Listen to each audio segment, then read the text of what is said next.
Yep. Cool, cool, cool. So,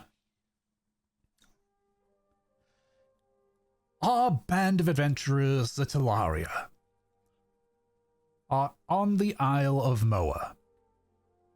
Their intention is to wait until the Nymph's Needle is repaired after the damage it had sustained on a previous mission. And in the interim, you decided to seek out an item.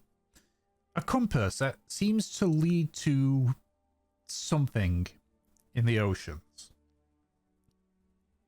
You're not aware of the full details, beyond that it appears to be seals for something called Ufaroth. Figuring them as a threat, you decided that you were going to acquire the compasses and either hide them or simply keep them away from parties that would make use of them for ill intent. With not much to go off, you decide to head north into the jungles of Moa to seek out the other tribes to either find information or potentially enter in discussion with them, like the village of Moa did many years ago. Initially, your journey was to the meeting circle, an area designated as neutral ground, where diplomats from all the tribes would meet and attempt to come to an agreement, though the last one had been many years, and at this point, only the village of Moa goes there in the hope that maybe some join in down the line. On your journey there, you had uncovered a cave that had recently become revealed from a landslide. As Arjun went in alone, they found a weird, ghostly creature down there that was just crying in front of two skeletons. Not wanting any part of that, you quickly returned back to the surface, marked as a dangerous area, and made your way to the meeting circle. You started a fire with a lot of smoke in order to get the attention of the other tribes. And during the night, went ahead and used your various spells to create signals. This did get the attention of the village of Moa, but it was quickly dealt with. And as you get to the start of the next day, that is where we left off. So,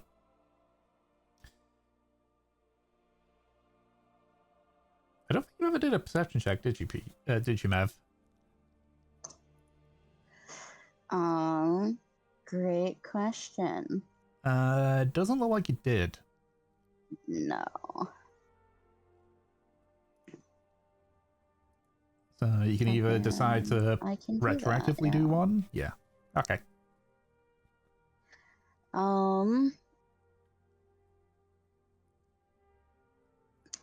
This message has been hidden. This message has been hidden. What were you doing, Thomas? Testing jump gate.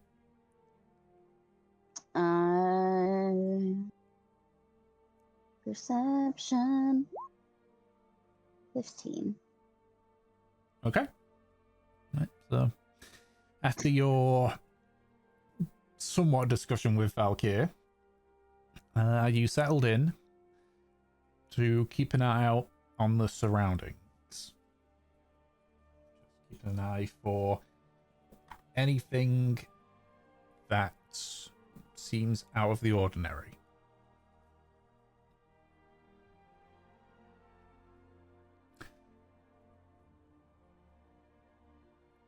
As your watch comes to an end, and you head over to wake up your comrades, you do notice something in the direction of the X-Files chair.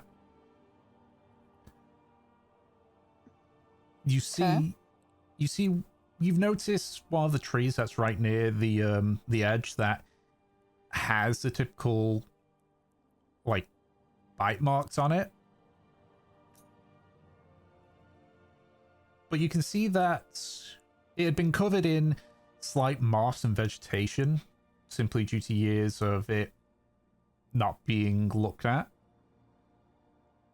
Those marks are now clean.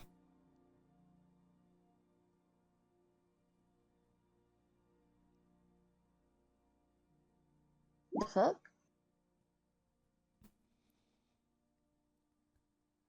Can I get like a closer look at that to figure out why that is? Did Arjun do that? So you do recall that Arjun didn't clean like the markings. So you head over to it. You sort of check. There are a few fresh grooves in there.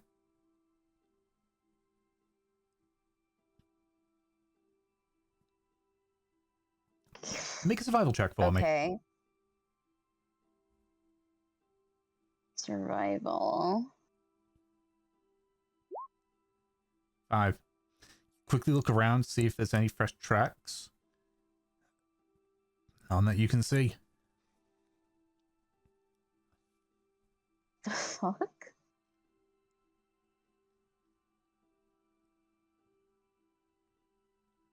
Just think of like when that might have happened.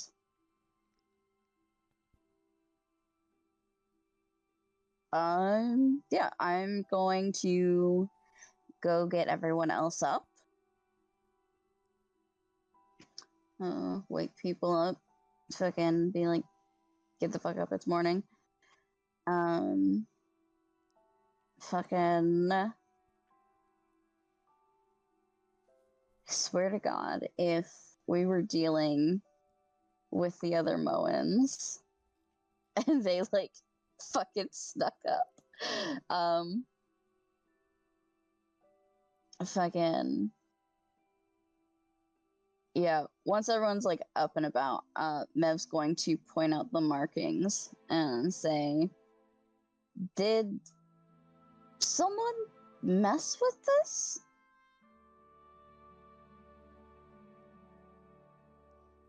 Me.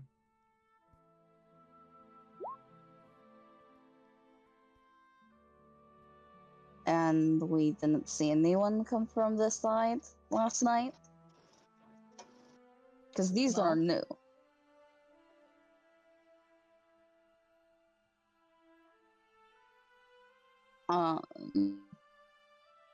Mev like crosses her arms and huffs a little bit while she looks around, kind of like scanning but not scanning around them.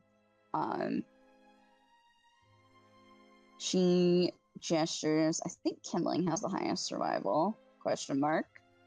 Yeah, she gestures to kindling. Can you take a look around, see if there's any other disturbed paths?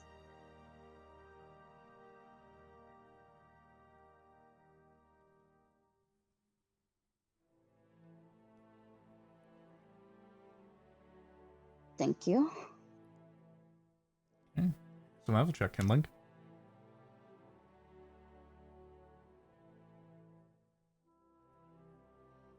23. Oh, yeah. You begin to examine the surrounding area around the markings. And as you sort of examine the ground a bit more carefully, you do see a single pair of not human feet, but clearly feet of some kind. They're not a particularly fresh trail. Several hours, you hazard a guess. But something had been here.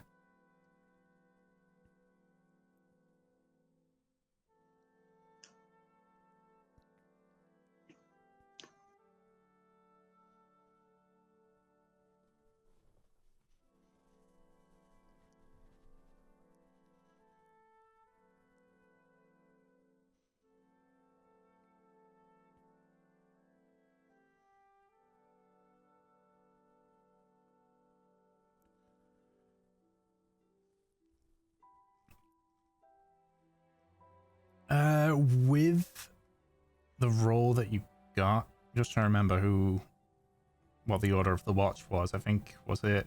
I believe Arjun was first, and then Kindling and Havelock, and then me. Yeah. I'd say over 23. Guessing it was tail end of Arjun's, maybe? Either tail end of Arjun's or the start of yours.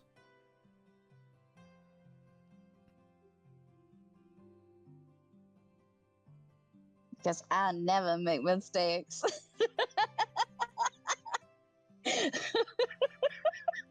Yeah. Should we get a supercut of all those low rolls? Yeah, I'm like, you can play like all of Mev's grave mistakes with like circus music. Right now, play the clip. Oh. God, there'd be so many episodes to go through. Oh my gosh.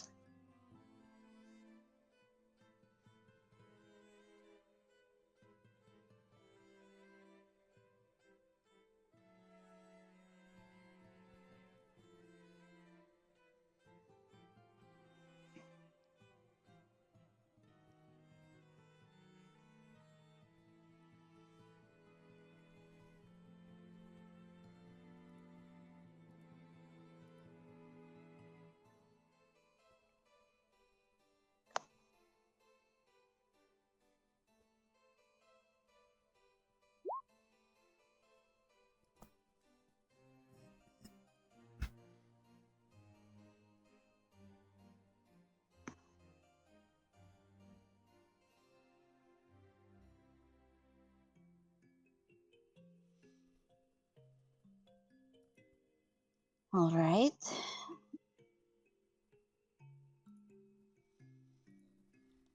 Who would come and mark this and just leave?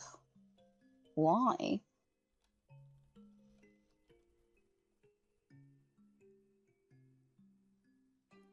Maybe it's a warning. Are the markings in any particular shape, or is it just like a notch? The markings look like some creature sort of nibbled into it, but more like an insectoid creature.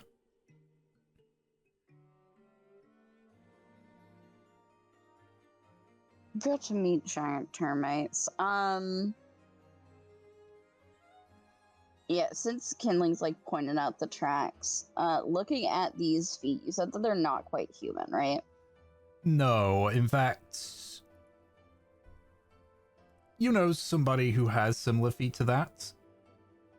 Okay. Would it happen to be a certain telepathic insect? Yes. It's okay. It's either that or, because I'm pretty sure they're sort of like triangularly forked or something like that. So it's either that or a very, very big chicken. So, what are they called? The Fifth Crean. The Crean? Fifth Crean. I just call them Crean. Fucking. What do I know about them? The race in general? They are typically they're a. Actually, make a history check. Can I have advantage since I'm friendly with that dude? Yeah, I'll give you advantage. Okay. 14. 14. Okay. They are typically native to Arazar. They're a nomadic race. As you're very well aware, they can only speak telepathically to people. But unlike you, they can't hear excess thoughts. They have to actively, telepathically communicate. They...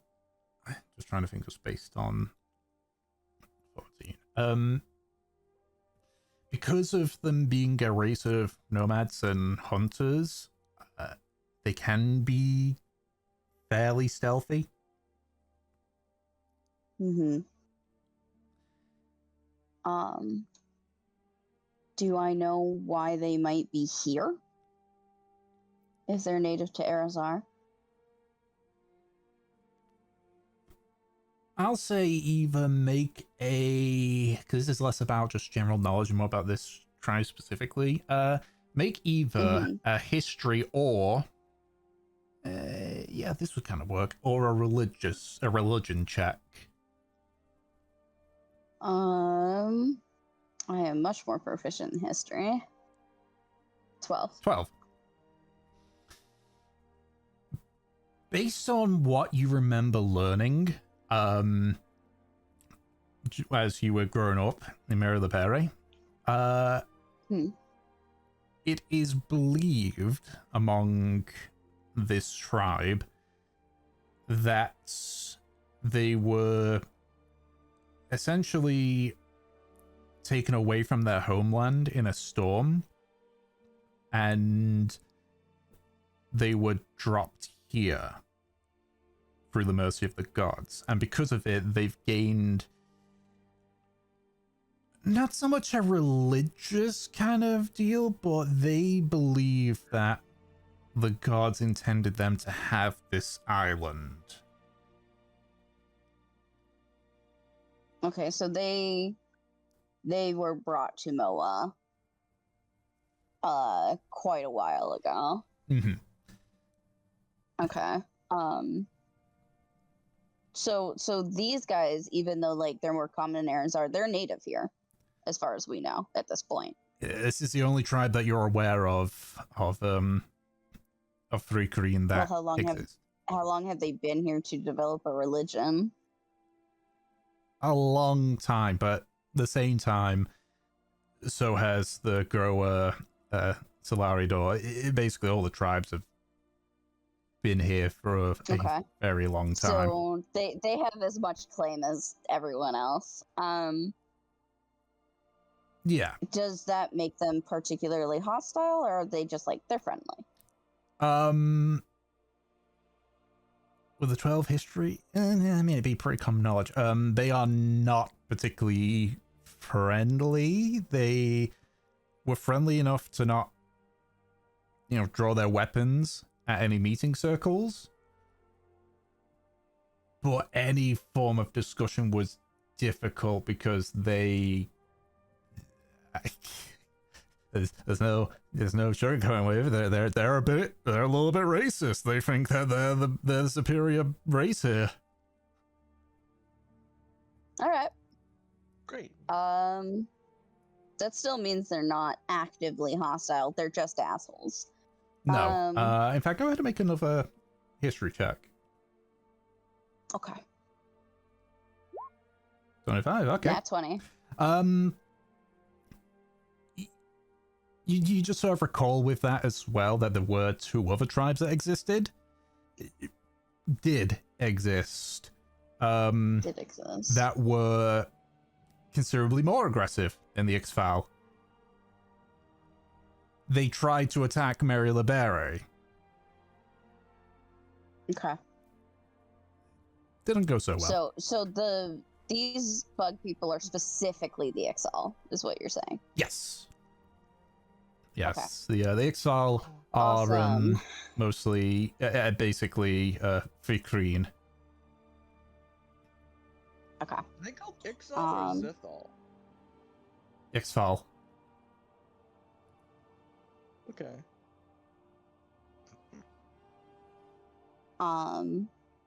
Yeah. Then that means one of them came to check and see us, saw us, and said, well, I was here, marked it, and left. Cool. Yep. Mev looks to the others. We got our visit from one of the tribes. Shame they didn't feel the need to talk to us.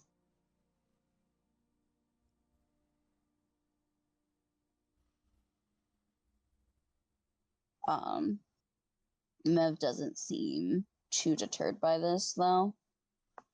It's alright. We'll follow the tracks as much as we can and then continue down the path to the Excel.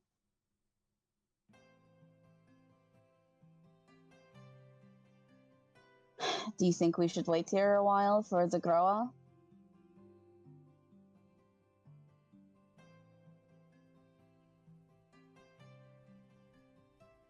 I think if they were going to show up, they would have by now. Mev thinks about it. It's probably going to be a couple hours more before I can say that for sure, right? If they left the second they saw the smoke signal, it'd probably be early to mid-afternoon by the time they arrive. Oh. Yeah. Yeah. And Mev says,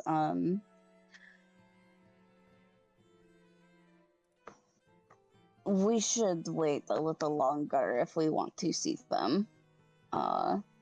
It's going to take them some time to get here. They're a farther distance away.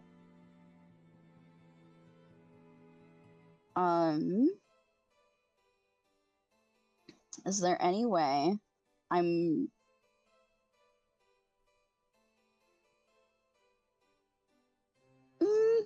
might be able to.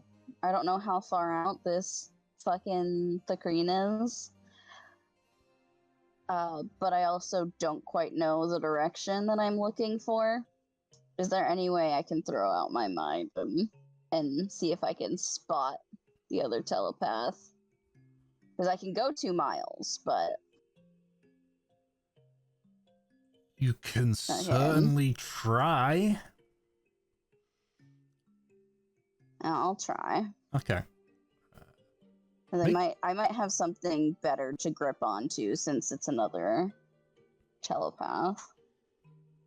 What would I roll? A wisdom check, I'll say.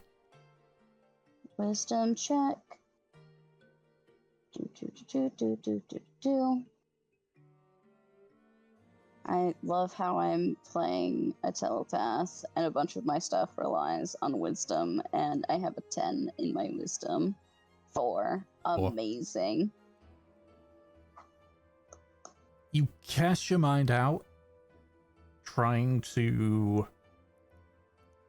Basically, it's like you just throw a wide net out in the rough direction.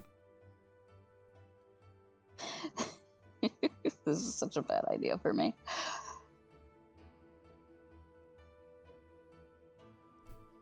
There is an instance where you sort of... It's kind of like the feeling where you're just like falling backwards. You know, that sort of feeling that you get when you tip past a certain point. I give myself point. vertigo. Yeah. Yeah. As you sort of like feel your mind go out, and it almost like it just phases through stuff and keeps going and going and going until you just shake your head and sort of like pull yourself back in. You got vertigo. I'm just gonna make a dex save to see if Mev falls over. Yeah, I think Mev like just starts falling without realizing it. Okay. Yeah. So you fall over and you are prone. Oh, whoa. That's Right? disorienting. Yeah, I'm fine. You have one terrified have-locked helping you up.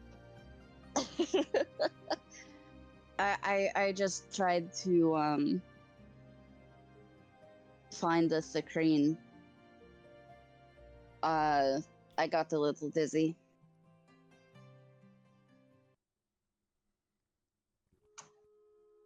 Just a little. It was just a little. I didn't realize that I was here and then suddenly I was falling.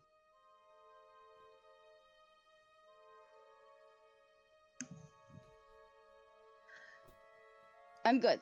She pats Havelock's chest and pulls herself up. Ow, my titties.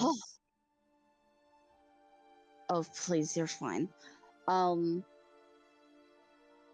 they're probably too far out, and I cast too big of a net. Uh, grow up. We'll probably spend the day waiting for them. If they don't show up by tonight, we won't be doing any more signals and everything, because obviously the Excel already saw it, the grow up probably already saw it.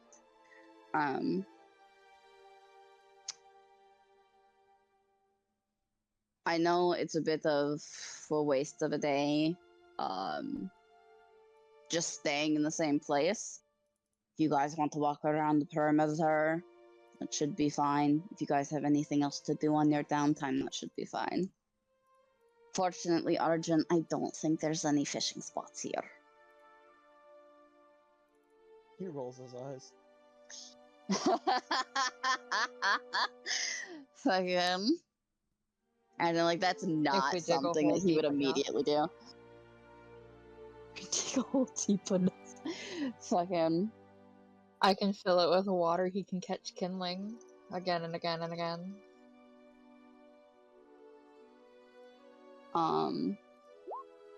Yeah, Mev. It looks like Mev is going to, honestly, she just kind of like sits down at camp, closes her eyes. You don't know what she's doing. She's just kind of sitting there. Doesn't look like she's relaxed in any way. Okay.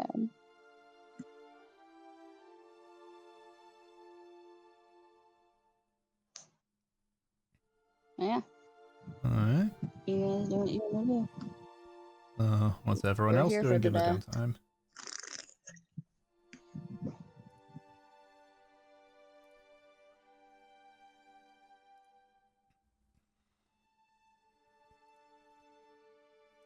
Havelock is going to spend his time babysitting Mevalair.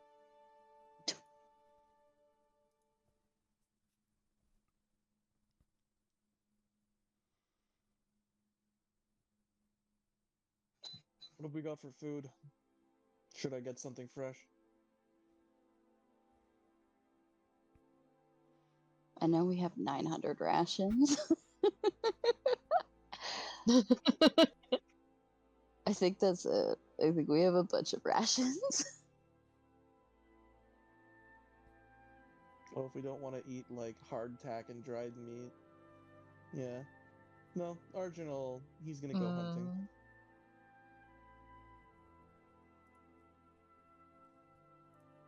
Hardtack, our favorite after-school snack. Oh my god. How did I know exactly what you were about to say? I just heard Taromaru. Yeah. Taromaru.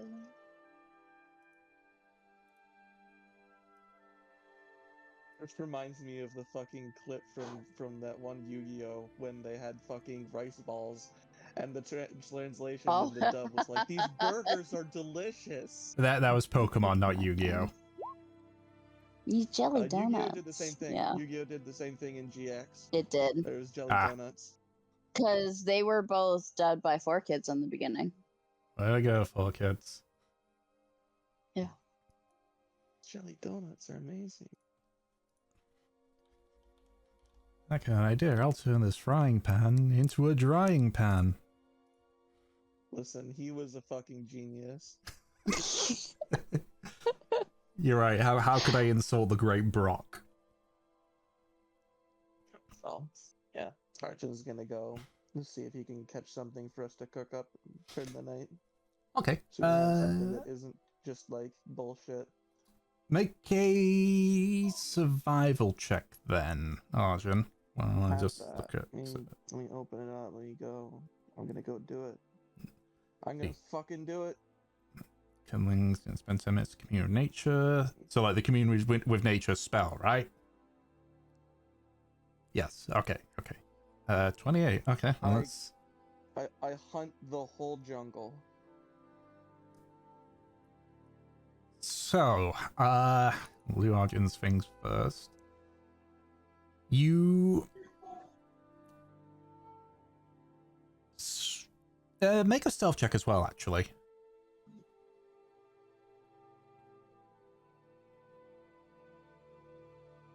Oh, stealth? Yeah. Me? Yeah. Stealth?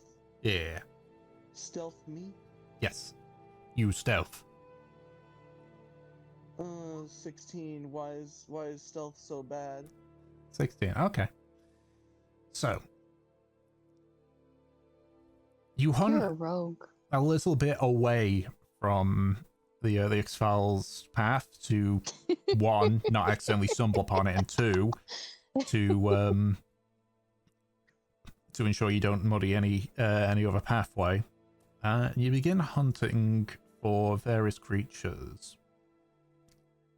You move slowly and quietly until you see what looks to be a wolf by itself. I'm not eating a wolf. No? Okay. You let it pass? Do you know how stringy and shitty wolf meat is? I just like the instantaneous, I'm not eating a wolf. Like, predator meat is just not worth it. You need to get like Mhm. if I'm looking for like a deer or a boar or something like juicy, something nice. Okay. So you look around a bit more. I don't know, if we eat a bear, it'll melt our flesh. Excuse me? Fun fact. I thought that's just the liver. Why? Yeah. Yeah, if you eat well, it's like organ meats in a bear. They have so much, I think, vitamin A Yeah. that human bodies can't handle it. So what happens is that, like, basically your flesh starts like fucking peeling off and melting because of it. My brother cooked black bear before. Fucking, was it organ meat? I don't think it was. Yeah. Yeah, because it's the organ meat that happens with. I see. So I always recalled it was a polar bear's liver, specifically a polar bear. That is the specific case. That's like the big horrifying incident that it was a polar bear's liver, but it is bear organ meat in general, with kind of like varying results depending on the bear. But at the end of the day, you just end up recreating the ending of Raiders of the Lost Ark. Yeah, it is so bad that at least those people who ate the polar bear liver did not survive. Hmm. Yeah. So it's not just like your skin peels off and you come back, like you turn into goo. Yeah. Nasty. Anyway, yay! Happy hunting, Arjun. So you continue hunting, Where you now? until eventually you run into a relatively small herd of I'm gonna mispronounce it even though it's only 4 letters. A small herd of gaur. Gaur. It's like a kind of cow. Those. Yeah, I remember those. Yeah. Took me like a second to remember. I was just like, wait a minute. This isn't a fantasy creature. No, it's a very real creature. Cows. Like I was gonna say the like, I wanted to say bison, kind of. Yeah. Kind of. I mean, they got like curled horns. They're rather broadly built. Kind of. They do look a bit more. They're both like bovine? Yeah. Yeah. Yeah. I was trying to find the word. Carrying one of these home is gonna make me a unit. Like, What was in and that? of itself, like, Everyone would be getting so this thing impressed done. with you, Arjun. Well, no, I meant more along the lines of, like, this thing's fucking heavy. Like, I don't think I can bring this back by myself. There's some smaller ones. Give me a little one. Okay. You get a little bison. Yeah, you're gonna aim for a coffin. Yeah. All right. Make an attack roll with Kill advantage. the baby. Range attack. Little baby. Because I assume you're using your crossbow. You got a crossbow. Yeah, crossbow. Go ahead with advantage. Not like a real bananas. That's a hit. 20. Okay. Go ahead. Roll damage. Sneak attack.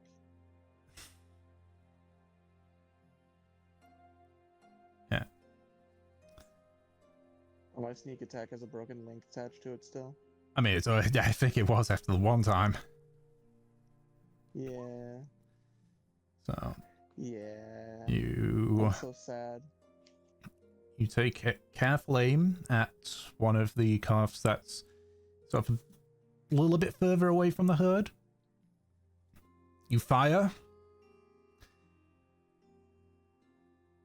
You're assuming based on where you hit and how quickly it fell that at the very least it was instantaneous. The rest of the herd just bolts out in fear.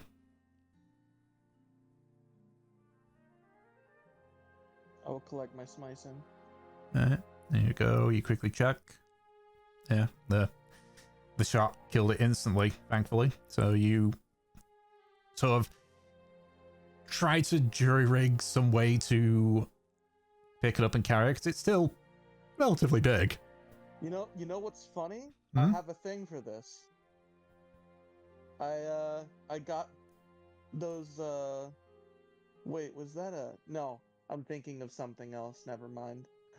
What do I have in my backpack?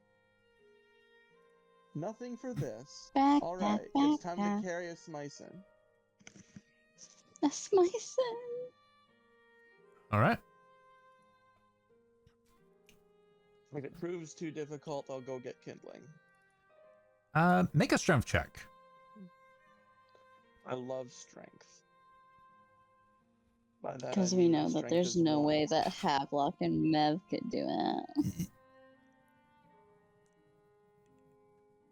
It's less so the weight and more just the awkwardness of it, of the size. You're able to pull it like a couple of meters back in the direction, but it gets to the point where you're basically just dragging it along. You can either keep dragging it. I'll set it down for a minute. Okay. And I mean, it's not going anywhere, but something might come up and like snag it while I'm gone if I'm gone for too long. So I will.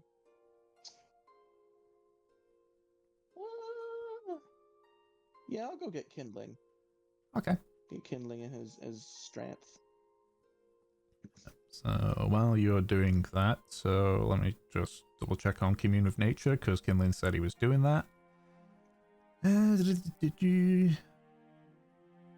knowledge of the land within 3 miles of you. Okay, so okay, spell to the nature. Okay.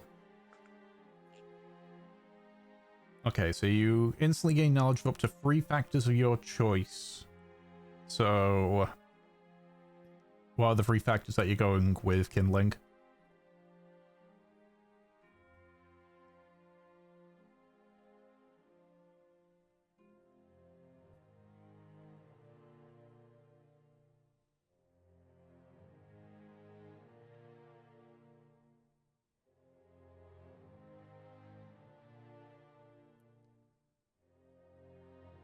Okay. So, you sort of go in an almost meditative state as you just sit there and focus on the nature around you. You sense buildings, per se. Oh, not much of one. The fire pit basically sort of pings off as a building. For people, you only sense your comrades. Minus Arjun as he's out hunting.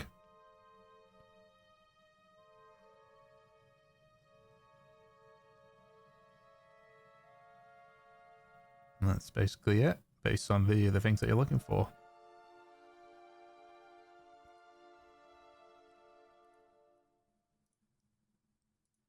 Thuricreen live in holes. Alright. After a while, Arjun returns back, seemingly empty-handed. Kindling, I need your brawn. I took something down, but it's too heavy for me to carry by myself.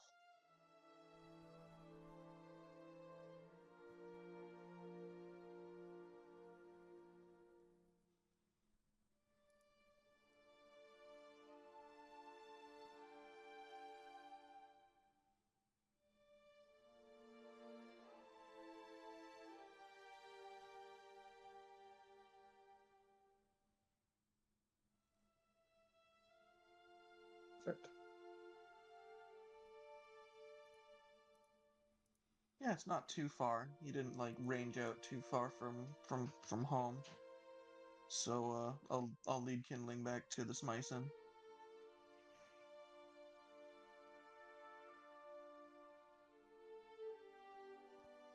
Also, yes, I'm gonna keep calling it that. Of course. So it doesn't take too long for you to get back there. Thankfully, it doesn't look like any of the predators have taken advantage. Though you do see, sort of in the fur, there are a few insects that have sort of decided to walk on and around it. That's doable. I'm gonna kill and I'm gonna dress and bleed this thing anyway, so.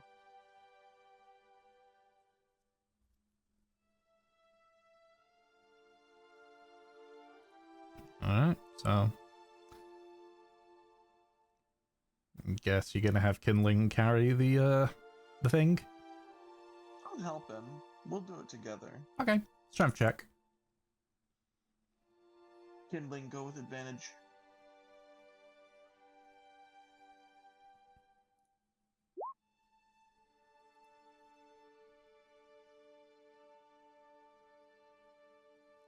$20. Yeah, it's easy enough. You sort of pick it up and sort of together carry it through the vegetation of the jungle.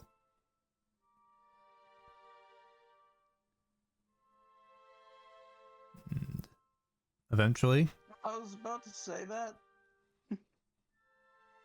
Powerful barbarian. yeah, so you eventually return once more to the camp.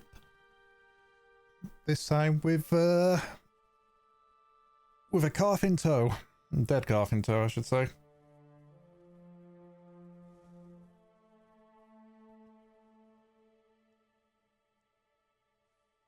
You can Fucking. eat off of that kind of thing right away, so I need to like, you see,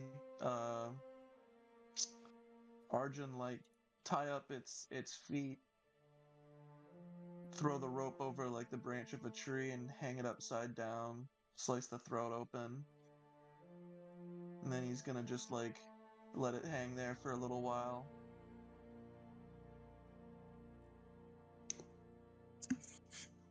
I think Mev like peeks an eye open and is like, "Where the fuck did you get that?"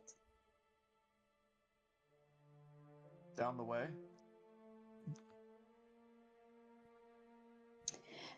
I just wonder because these things have to be used as cattle. There's no chance that like someone's actual cattle is down this far, right? No, normally No. the Okay. cattle is either closer to Moa, to the village of Moa, or is nearer to Marylebere. It's nothing near the meeting circle because it is Marylebere and the village of Moa don't consider anything anything north of where you are currently as their territory. I'm guessing past the border, yeah. Yeah, they consider it Moa. neutral or hostile territory. Counting their cattle. Where's Chauncey? Yeah. Yeah. Moa fucking Mev thinks for a moment, nods. Seems like whatever she's thought about has satisfied her.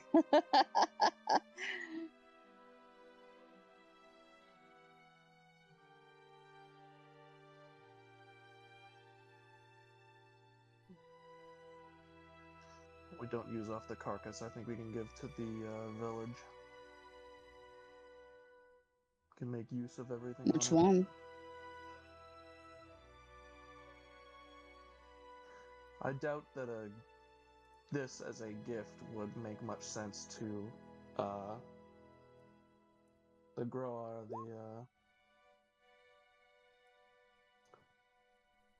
the Ixal. It's like out of their backyard, so he shrugs. Yeah, Mev smiles. We need to find a way to preserve it. We aren't going back for a while. Well, that's why I was thinking of giving it back to the Moans.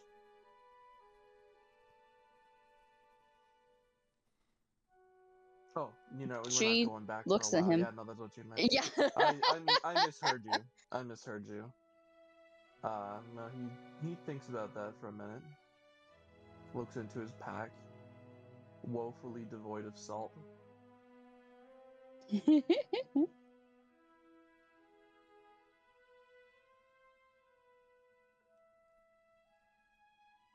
She smiles, gestures like with her head over to Havelock. He might have something.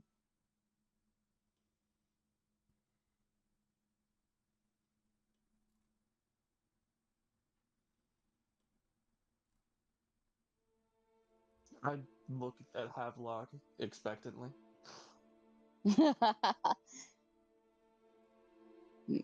I'm not sure if Anna's still BRB. I believe that Havelock has like chef's tools and seasonings and everything. He uses them all the time. Yep. Should have salt. It's a lot of salt. Need a lot of salt Lots to of preserve the whole salt. body. Big salt energy. Okay. Well, while Anna's BRB, And the fact is that we might be. All right.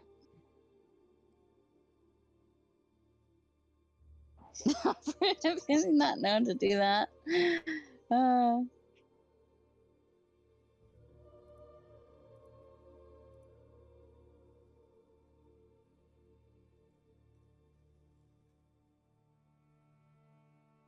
Fucking.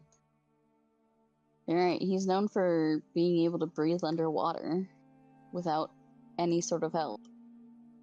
Fucking, as far as we know.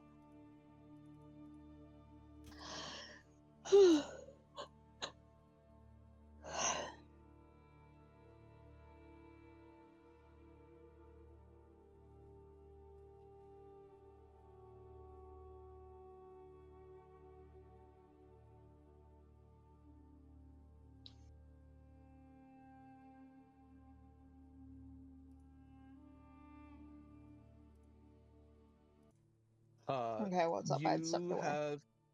You have cook's utensils and spices and stuff, right? Do you have a lot of salt? I should have a lot of salt. Right. Arjun If is not, going I can to just use the jug procure. to summon some seawater and we Oh yeah, Oh my yeah, we could do god. that. It would take a long fucking time, but yes. I mean, we've got the we day, got a I whole day. guess. Holy shit. But Arjun was basically like, he caught something, like it was like a smicin, and he's gonna preserve the body, like all the cuts of meat that he takes from it and stuff like that after he bleeds it out, so that they can give a whole bunch of stuff back to the Moa village on their way home. Hell yeah. Let's do it. Yeah. So, Arjun requisitions your salt.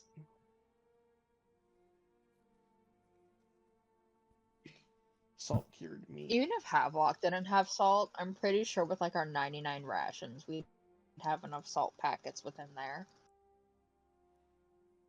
Salt packets. Salt packets. You sure that's the stuff that you're just like, you open a bag of fucking like dried food and there's just like that little thing in the bottom that's just like, do not eat? Yeah, clearly. Oh my god. What do I know? I'm Havelock. I can't read. I'm too pretty for that. Oh my god. Havelock, who has Eyes of the Runekeeper. I mean, Havelock probably took Eyes of the Runekeeper so that he could read. That is Yeah, I've actually, never I had to believe that's actually true read. because Havelock was illiterate beforehand. That's hilarious. Yes.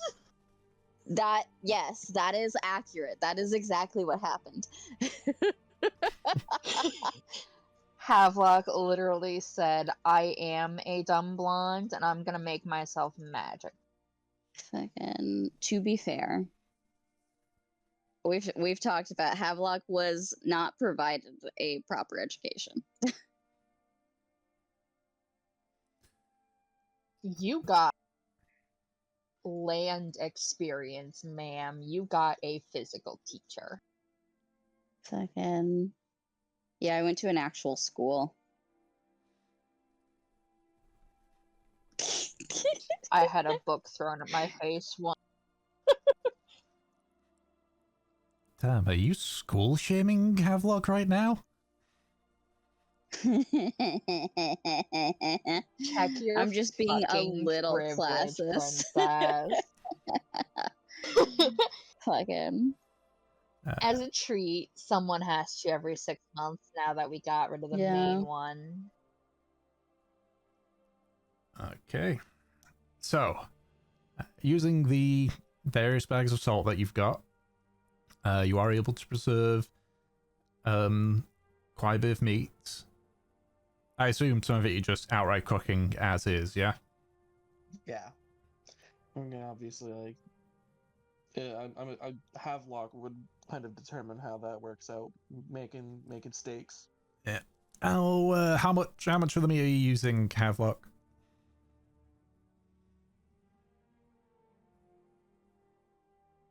For The dinner, question is, how much barbecue sauce do you put on it? no barbecue none. sauce. One of our teammates is allergic.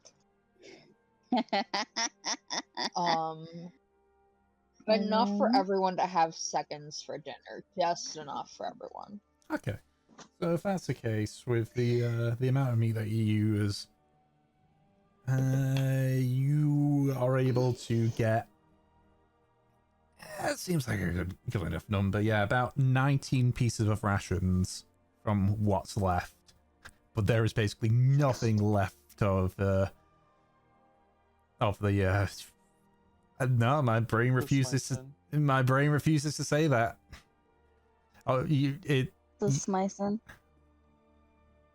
No, you're not going to turn me to that. There is nothing left of the calf, basically, outside of its bones, and it's Coward. and it's high and such.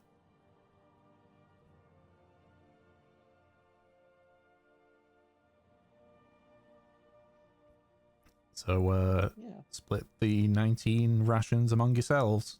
Not like you really need it based on how much you've got. Munching, crunching, Okay, fresh meat. so Fresh meat. you spend the remainder of your day just busying yourself, Mev doing her Mev thing, Havelock watching Mev doing her Mev thing. I'm specifically doing more like meditative reflection, trying to fucking figure out how to knit Valkyr back together. Okay. Fucking. You know, Mev, there might be a book that'll give you an idea on how to do that. Have you ever heard of Frankenstein? Again, I'm going to take that as not an in-character thing because Havelock barely knows the Valkyr Absolutely not. He situation. does not know what the book is. Fucking. Do you believe Casper the Friendly Ghost? All it takes is a little bit of a wish. Oh my god.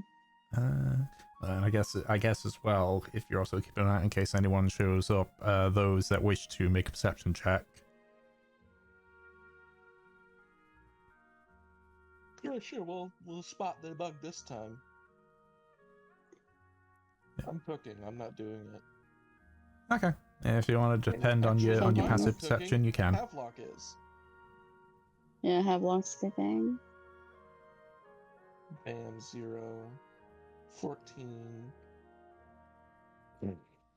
Okay. He's 20s. So you keep your eye out, mostly in the direction of the X-Files little markings. Morning moves to afternoon. Afternoon moves to dusk. Oh, Groa. As you're lighting the fire in the fire pit again, not so much for a signal, but just for warmth.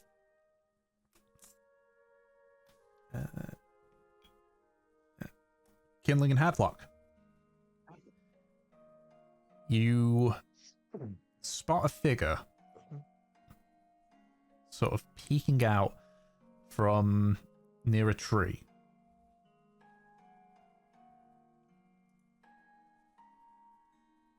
The sort of What hidden kind of figure? it appears to be what kind of tree?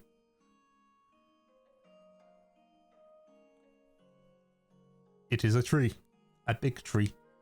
So what kind It of has figure? leaves and it has branches. My god. Is it mahogany? Is it birch? Alright. See, that was just a random turnaround and shooting Peach there for that one. I don't know why. I don't know why you suddenly decided. I don't know why you suddenly decided to turn around from aiming the gun at me there.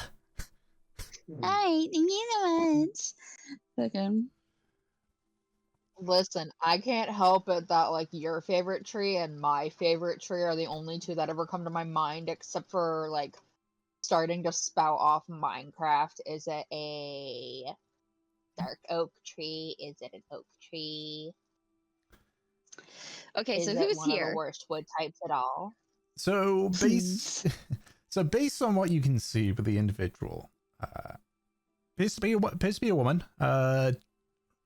Relatively stout and short. It's difficult to tell because she is sort of like hiding behind the tree, but just based on like the size of her arms and such, she has a bit of like a what's it called? A power lifter physique, I guess. Okay. Absolute unit. You can see, you can't see like the full bit of her head because that's how she's peeking out from behind a tree, but you can see she's got like a braided ponytail that's about level with a collarbone, sort of wrapped up in what looks like animal hides. And you sort of see holding her left hand, she has a rather rudimentary like stone spear. And she's just sort of looking and observing.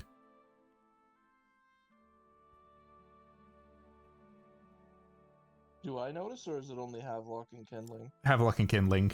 Unfortunately, this person rolled high on their stealth. But not higher than a 20. How far away is she? She's sort of... She's near the edge of where the meeting circle is. Not in any particular direction of note. But,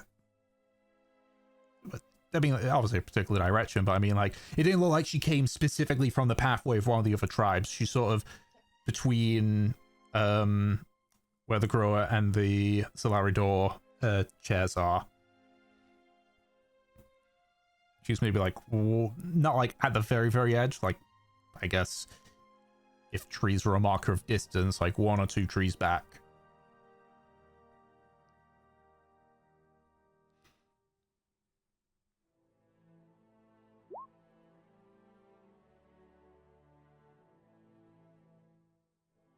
Yeah, I see.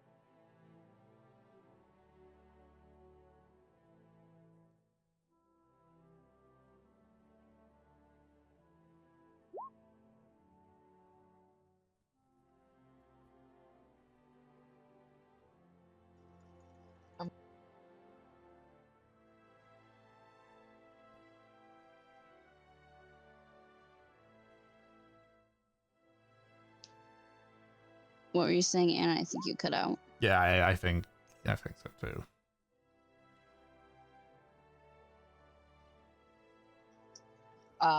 Havelock. See, that time we heard a bit more. We heard Havelock and then it died.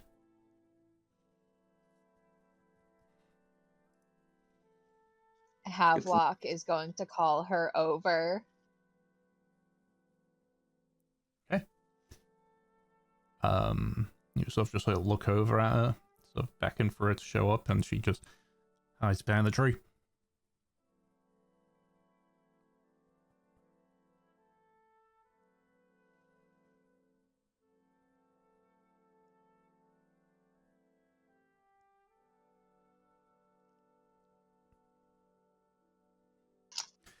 You beckon over at the woman.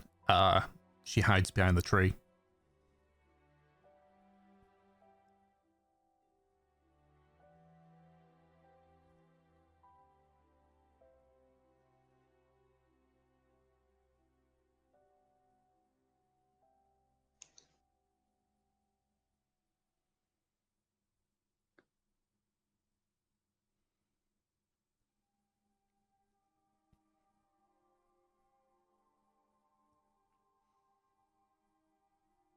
Sure, killing. Roll charisma for fun. Havelock, make a persuasion check.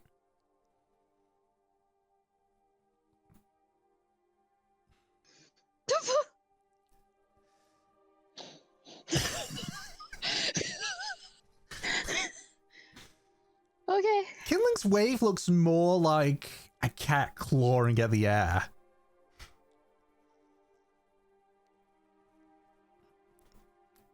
Oh my god. Thankfully, she wasn't able to see it. So she only heard Havelock, otherwise this might have changed the DC quite a bit.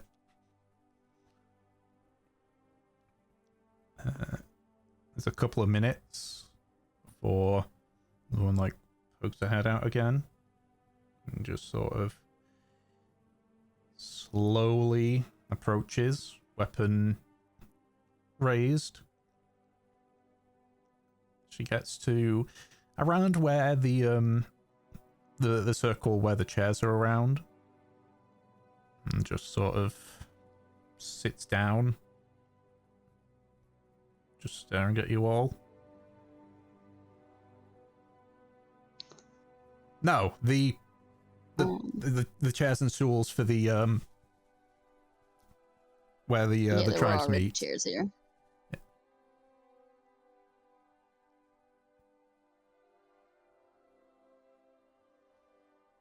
I'm guessing at this point, Arjun and Mev have seen this woman and heard Havelock talking and everything. Yep. Cool. Yeah, Mev will get up.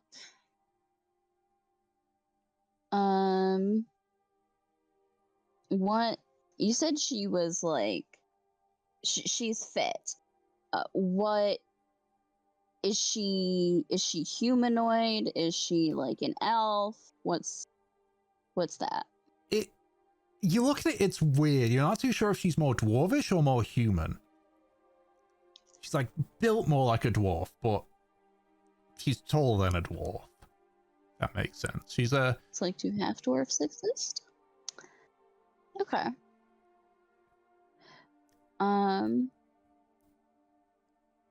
Yeah. Mev will stand up and she will say, hello there. Welcome.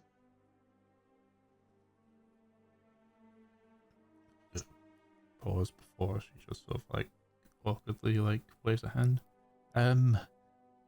Hi.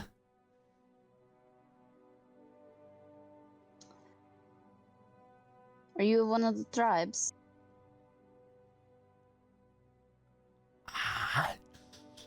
That is a difficult question. No.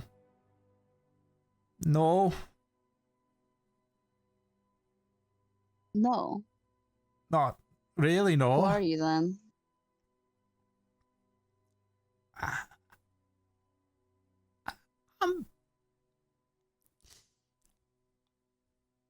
She sort of seems to be like deep in thought at that. I'm just a person that heard stories about this place from me dad and me mum, but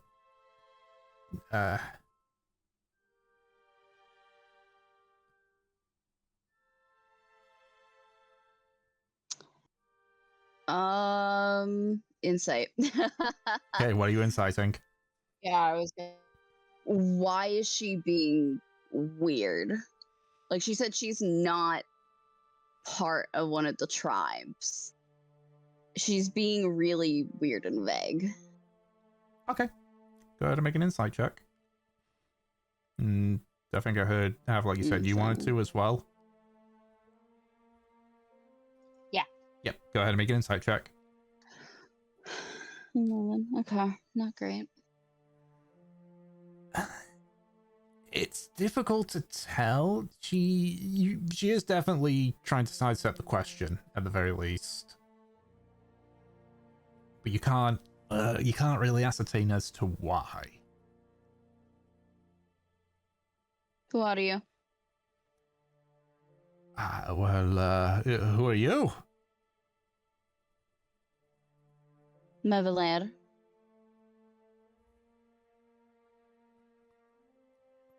Right, well, I'm Haley.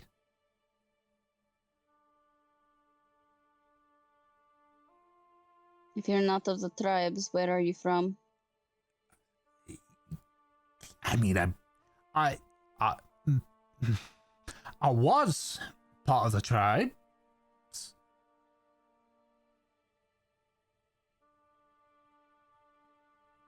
Outcast him. You could say that, yeah.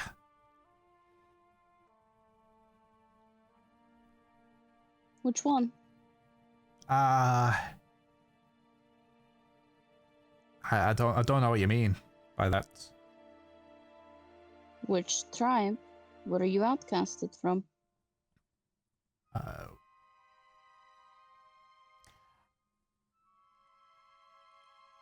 She's also like struggling for words on it. As far as I'm aware, we don't have a name for our tribe. I mean, there's the elves. That's not one of ours. There's the insects. That's not one of ours. And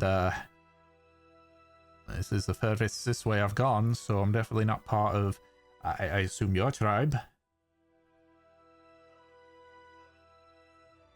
She gestures her head back to the south. We're back there. I'm guessing you're up north. Yeah.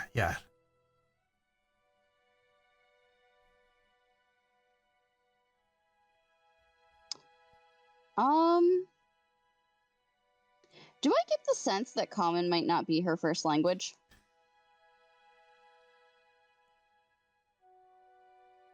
Make an insight check.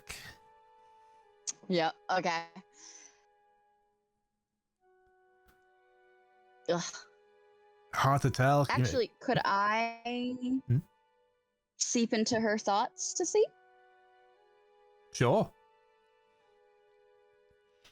See if they're in common. Yeah. It's actually a mixture, from what you can tell. Do I recognize the languages? Dwarvish and common. I say that because you can sort of... you've heard Dwarvish before, you just don't know what the words mean. But... Well, my telepathy I was gonna say to... Your telepathy is basically universal translator. Yep. Fucking... I don't want her to know that I have this, so I'm going to cast Comprehend Languages because I think she might be being weird because she can't speak common properly. Fucking yeah, and I will start speaking Dwarvish. If you've only heard about this place, why did you show up here? I just want to quickly show you comprehend languages, because I thought, isn't that just you understand the literal meaning? I don't think it... Does it? You understand the literal meaning of spoken language that you hear. You also understand any language, written language that you can see, but you must touch. It doesn't say anything about... I will clarify with her then to speak Dwarvish. Ah. So she can speak Dwarvish, and then and I'll speak Common. Okay. Fucking. So you ask her I to don't think just she'll speak... understand me better, but I'll understand her better. Okay, so they basically say, like, you understand Dwarvish. Go ahead and use that if you prefer it. So she instantly starts speaking. For those that don't understand Dwarvish, you can't understand a word that she's saying at this point. Here we go. Oh, I wasn't aware that people speak our language. I don't speak it, but I can understand you pretty well. I could maybe loosely mimic it. But please go ahead, speak in the language that you're more comfortable with. I'll speak in my mother language, I guess. You sort of see that having her speak in Dwarvish seems to make her a little less nervous. Like, she's still very much like on guard, but she looks like she's less deer in headlights at this point. Yeah. So I think I said it right, but we don't have a name for our tribe, per se. I think, are you the Moa tribe? Mivans. Yes, with our those people. So, Oh, you sound Um, robotic, Peach.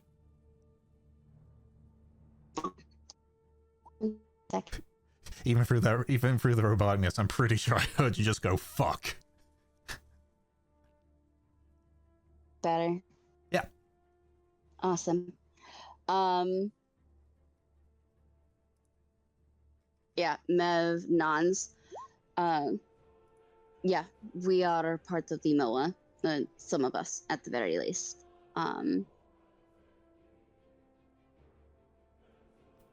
So if you don't have a name, there's nothing that anyone referred to you by. I'm assuming you're part of the Groa. Her name rings a bell, actually. I think my mom told me that name a while back. But I was a wee lass back then, so maybe I don't remember. No, that sounds about right. All right. So why are you here? Well, we saw the signal, all the smoke and everything, and my dad talked about I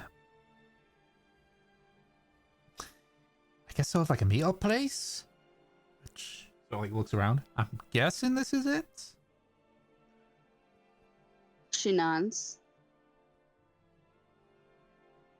It's like there's something not quite adding up, and Mev's trying to figure out if it's because of the language barrier.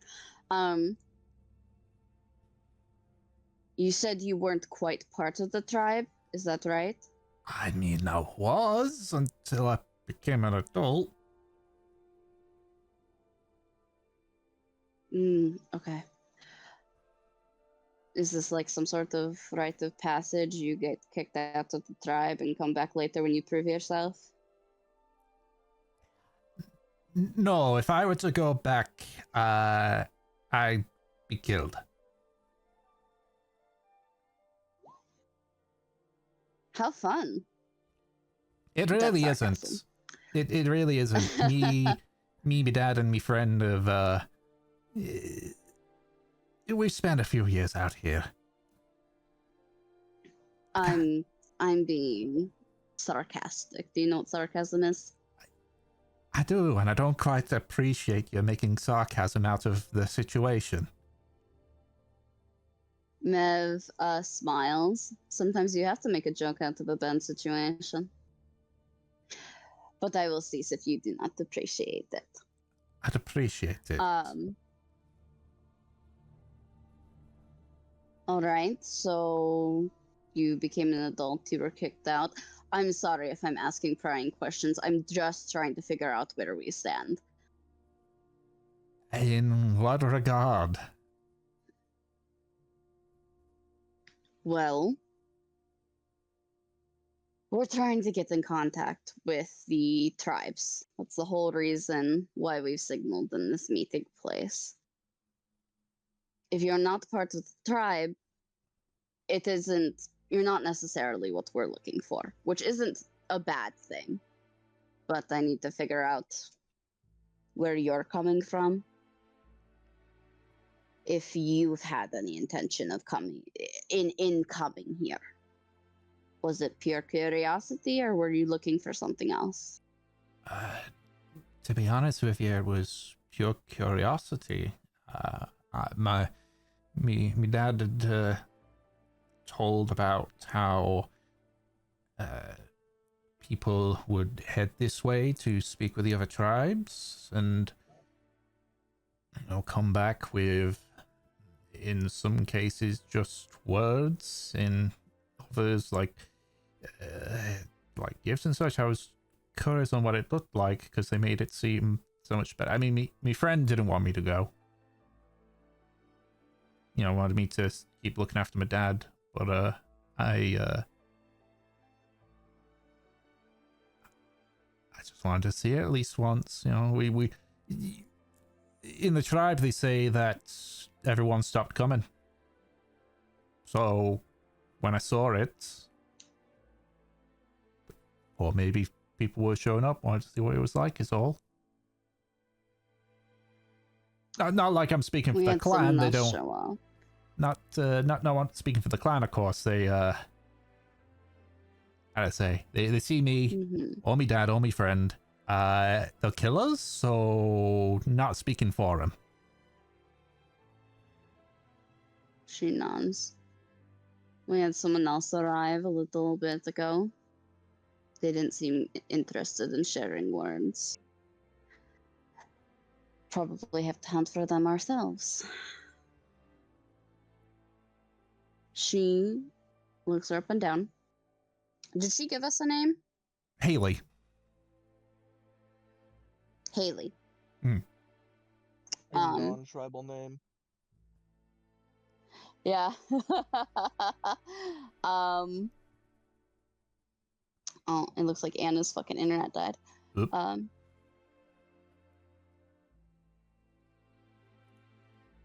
She, yeah, looks Haley up and down.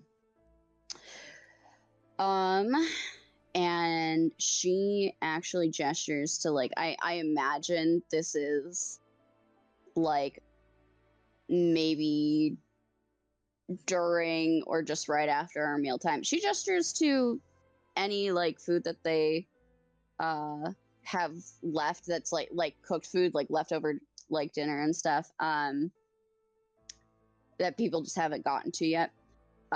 She gestures, you want something to eat? Like, eyes it, looks over at it. She gives it a look, you know, like someone who hasn't eaten in a while. Or at the very least hasn't had a meal like that in a while. Come on.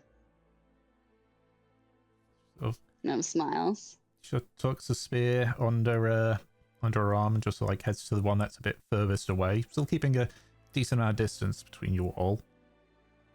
Just sits down, just sort of like examines it, just bites it a bit before she just like pauses and begins just wolfing into it. Yep. While she's wolfing that down, Mev will look to the others. Not parts of the Groa.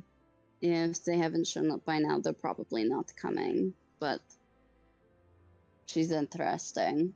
Apparently her and a couple of others are outcasts of sorts. She came here more out of curiosity's sake.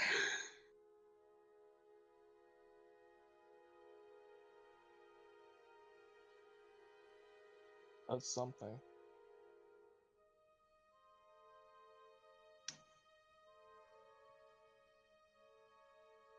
I'm admittedly curious about her and her situation.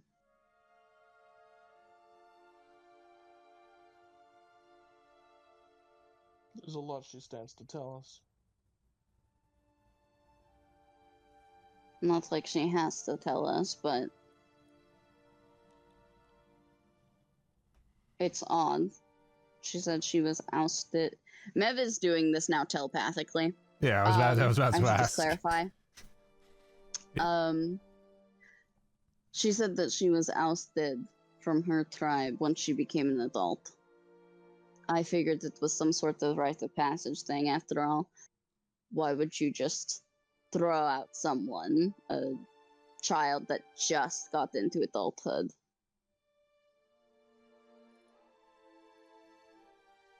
From what it sounds like, she has another companion and her father with her. I'm assuming they were either involved in something, something's happening with the tribe. I'm not sure. Not familiar enough with the Groa to even make these assumptions.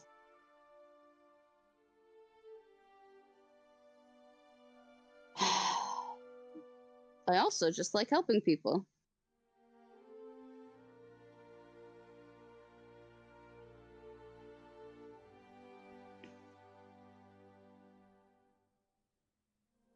What do you think we should do with her?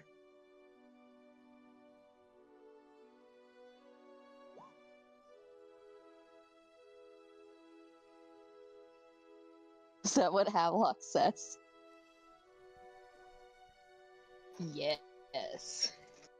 Oh my god. Okay. We got Havelock's 2 cents. What about killing an Arjun?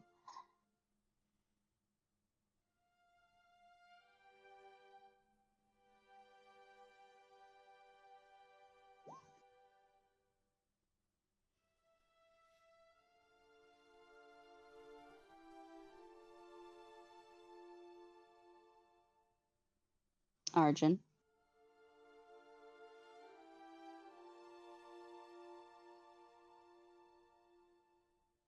You think they want Arjun's help? fucking dead.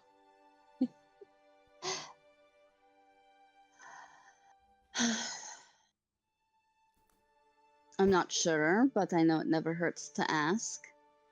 And at the very least, she looks back to Haley, fucking scarfing down this food. Oh, she's on her second plate already. Oh, wow. Okay. At the very least, they're certainly down on their fucking luck. If they're outcasts, we could at least take them back to Moa, see them properly provided for. If they want to, that is. I mean, sounds fine by me, but we're relying on people's hospitality that aren't us. Then maybe I'll take them to marry the Berry. But I think that the village of Moa would appreciate that. I mean, they need more bodies, and while their information is clearly scattered, these people could provide interesting insight on the Groa. It could be mutual exchange. Hmm?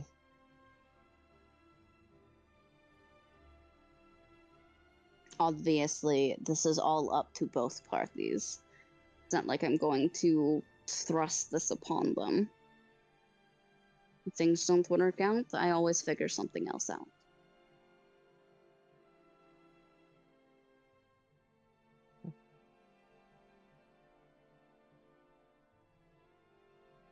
Hopefully they'll be accepted where they go then. She nods. Mev is going to walk up to Haley, kind of slowly, languidly, like, just very relaxed, so that she doesn't startle her. How close does she let me get? About 10 feet.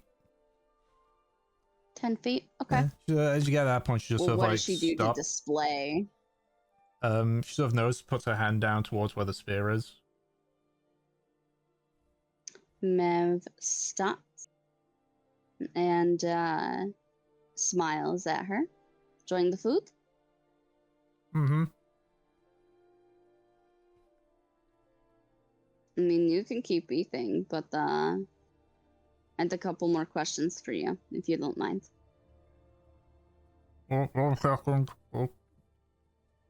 Just swallows the last bit of food that she got there and just placed down. Yeah, sure. Your mom told me not to speak with my mouth full, so I can wait. All right. First off, I'm going to show her the drawing of the Eldritch Abomination. Do you recognize this? No, I don't know what that is. It's a symbol that you, if you've had any experience with Sahagin or Kuatoa, they might wear. No, the tribe's not near to the sea. We don't, and they're mostly underground too, so don't really run into the fish folk. Okay, that's good information though. Yeah, She puts that away. And she says,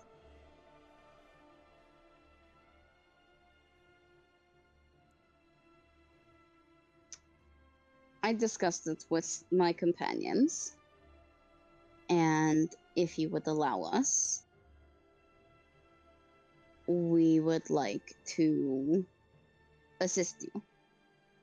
It seems, and you can correct me if I'm wrong, you and your companions are not in exactly a great position. I mean, we survive. You know, we have enough to feed us and all that. Mev looks at the food. Oh yeah, have you seen the size of me? I can eat the more than the devoured regular to plates. survive. She smiles. You don't appear to have a particular place to go. You've just been out in these woods. Is that right? I mean, we made our own little hut. How's your father? Her face drops at that statement. Yeah. He's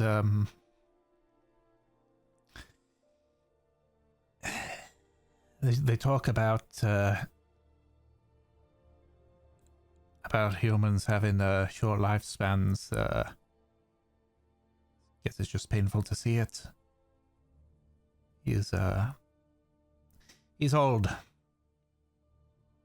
Can't walk anymore. He's lost use of his legs. Yeah, she nods. Feel like I'm gleaning a little bit more insight into the situation.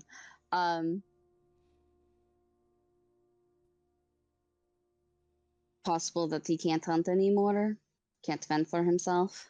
Oh no, that's why me and Verix, me mate, we do that.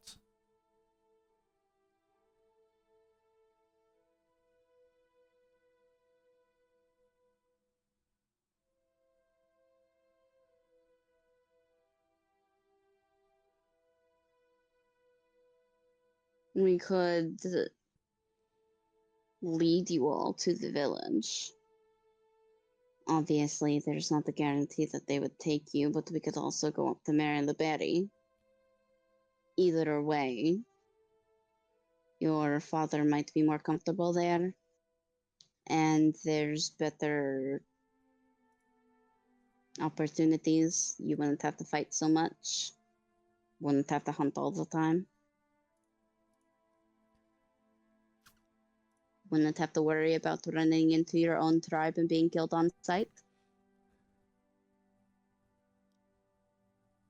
Make persuasion check with advantage.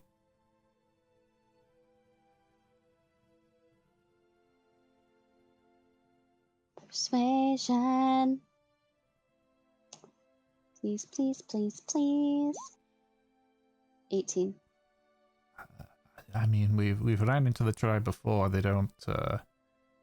They seem to have settled for just us being out of the tribe's land.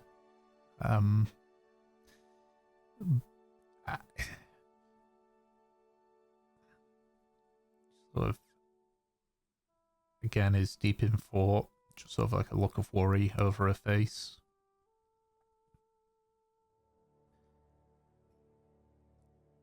You're from like this Mary the Berry or Moa, right? Technically both. What's their opinion of moles? Moles, like the creature? So you're still connected, like, to her mentally, yeah? Yeah. You feel like a sharp feeling of almost like pain at that statement.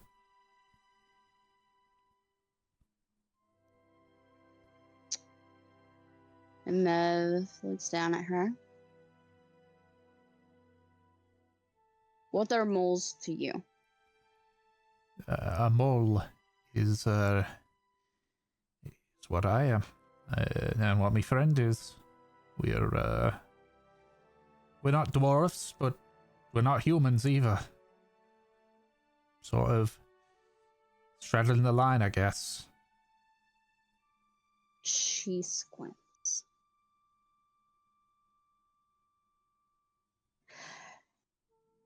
Fucking, I am going to, yeah, Mev, fuck it, yeah, that's what I was thinking. Mev takes a couple of steps towards her. She says, will you allow me to sit by you for a second?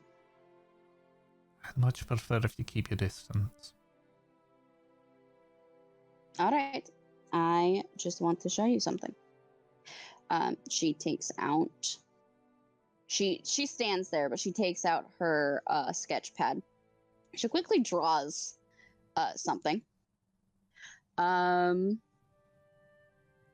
It takes a couple minutes, but she turns it around and shows her.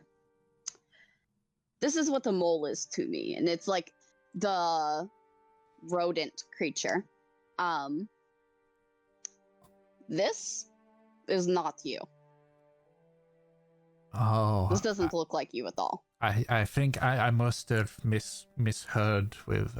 Sorry, me common isn't that good. Me dad tried his best, but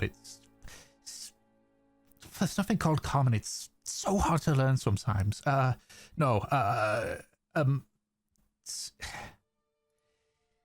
do I how do you spell it in common? Yeah, she will write down mole in common. She will show her. She just looks at it. It's like,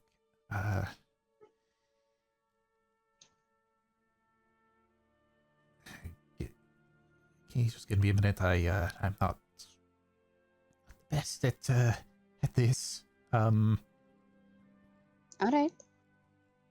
Just as the. Right.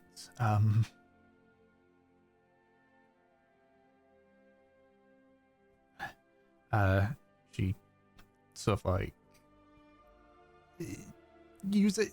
She doesn't like reach out for any like quill or anything. She just sort of just like gets a bit of like dirty rock. So they reaches over and Yeah. sort of like Great. crosses. It just like scribbles out half of the O and the first two like horizontal lines of E. I think that's how it's spelled in common. I hate that. That's not. What is it? That's not even English. That's. It's spelled M-U-L-L. Mull. Yeah. Yes. Mole. Mole. Okay. Yep. Yeah. Mev nods. And she looks at the word. And she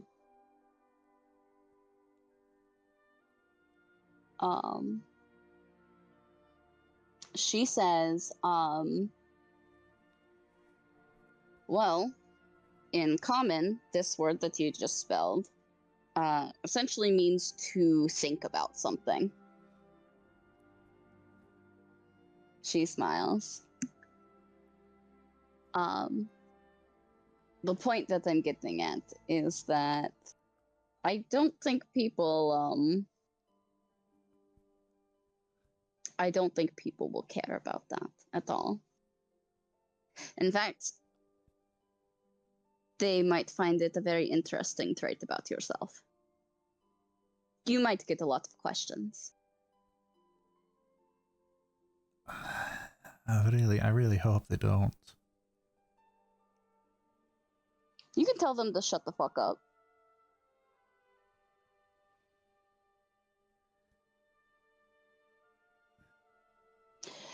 She closes her sketch pad, puts it away. But yes, I think that they have no opinion whatsoever, positive or negative.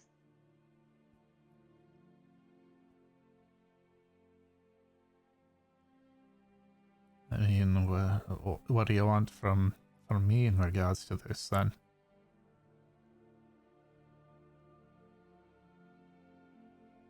I'm sorry, can you repeat that? What do you want from me in regards to all this, then?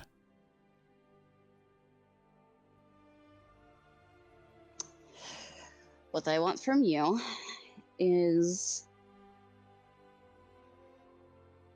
essentially all the information that you could provide on the tribe that you came from, and perhaps just the state of the woods out here. We're about to trek deeper in, and we're going to be trying to find a bunch of the tribes. Any information that you have will be incredibly useful, no matter how small. You would also be expected to help provide for the place that you stay at. I can do that. My mum taught me a few tricks before. Just goes into silence.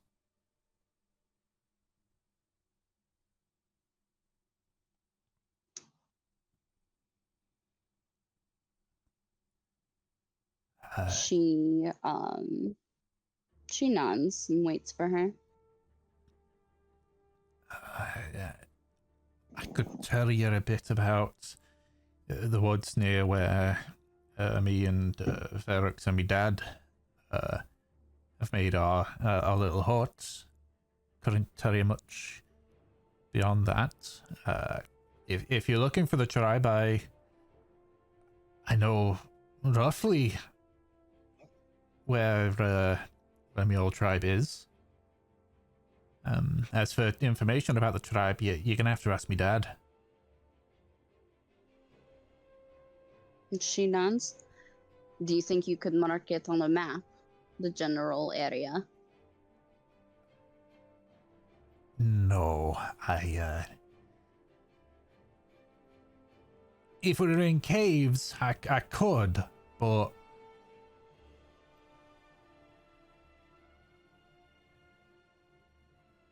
there was a lot of wandering around to get here. I couldn't.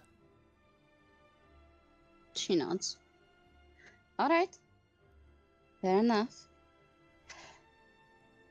But yes, that is what I would ask of you. And of course,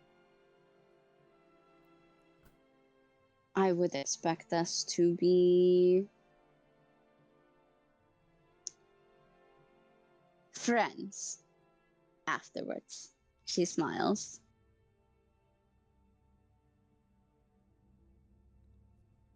Only ever had one friend. Just a... Well, after all of this, I suppose you will have two. Fair? A small smile appear across her face at that.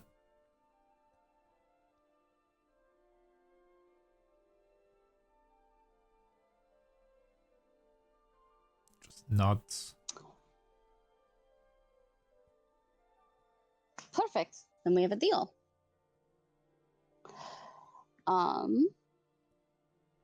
All right. I will spend time speaking to Haley about basically what the fuck's in these woods, if there's any particular dangers that she's noticed. she said that she's familiar with caves. If there's any like cave networks nearby that we might be able to go through or keep an eye out for. Okay, so it's a lot. It's basically just information that you're getting. You're not like trying to pry any like things about herself, are you? Yeah, this is just information right now. I've already pried quite a bit from her at this moment, and I think I can glean her whole deal right now. So Okay, so hazards, cave networks. Okay. Any notable like other things within the forest? Got it. Yep. So, from what she's able to, from her own limited knowledge herself, she does know that there's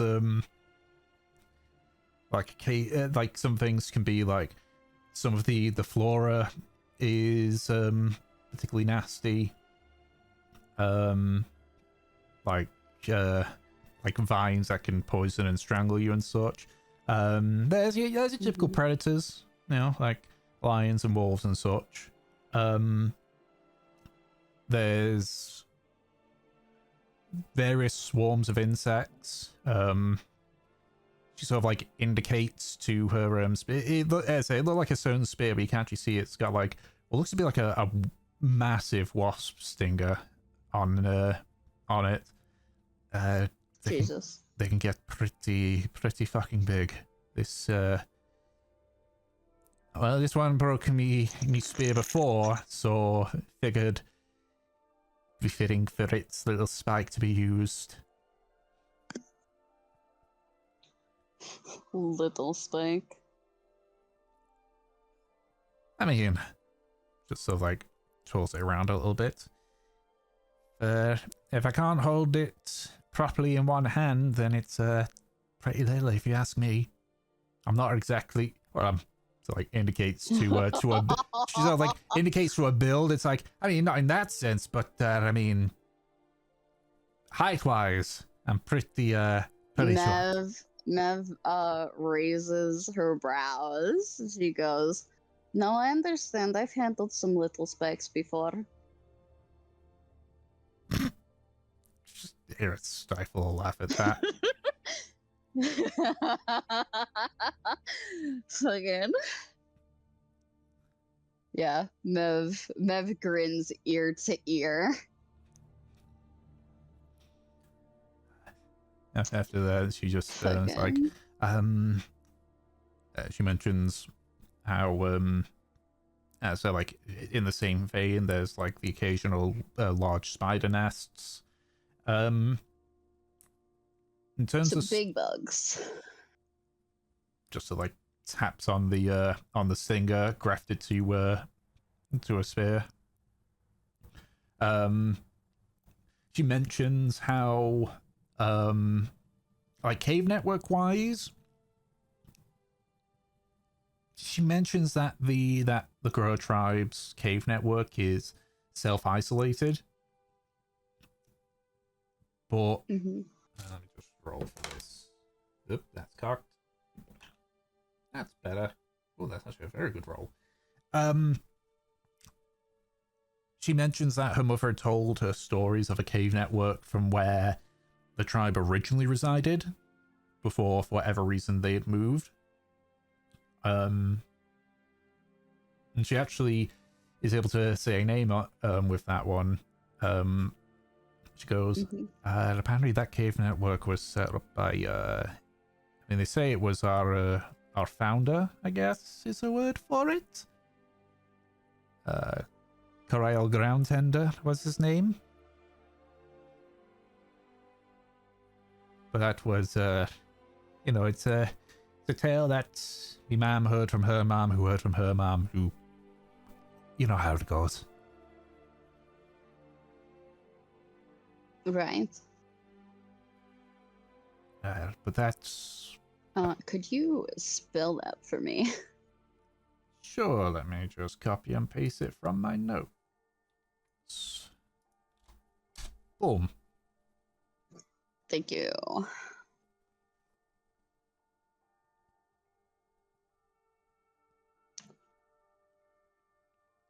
Right. Apparently Please continue. his resting place is actually near to home, but I mean, I've never found it. I wouldn't want to anyway.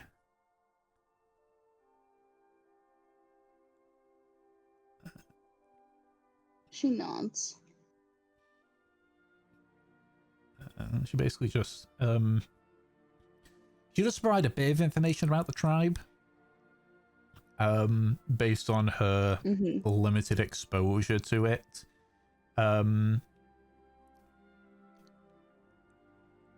interesting thing to note is that they talk as if all the other tribes gave up on talking as opposed to them.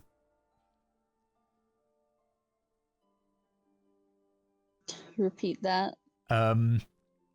The interesting thing that is that when they do talk about the other tribes, they make it be painted as if the other tribes left, gave up on negotiation, and that they were, and that's weird. Yeah. Because the Groa, I believe, was the last ones to speak to the Moans, right? Yes, they were last of the tribes to give up on talks. Okay, so the Solari, they didn't give up on talks. They're gone. Oh, yeah, no, right? two years after Mary LeBerry was founded, they just vanished. Yeah, so they're gone. It's not like they gave up on talks, as far as we know right now. They're fucking they vanished. Mm-hmm. Really, the only ones that gave up on talks, it sounds like, were the Ixal, right? Yes. And then we know that the Moa to this day have been visiting the meeting place. Yep. So we know that. I guess it's not technically inaccurate, but like, it's weird to say, oh, one tribe went missing and the other fucked off. So like, really everyone left. Yeah, I think Mev's kind of piecing that together in her head, because at the very least we know that the Moans have been doing this the entire time. Yeah. All right. Cool. Yeah, and basically the other bits is that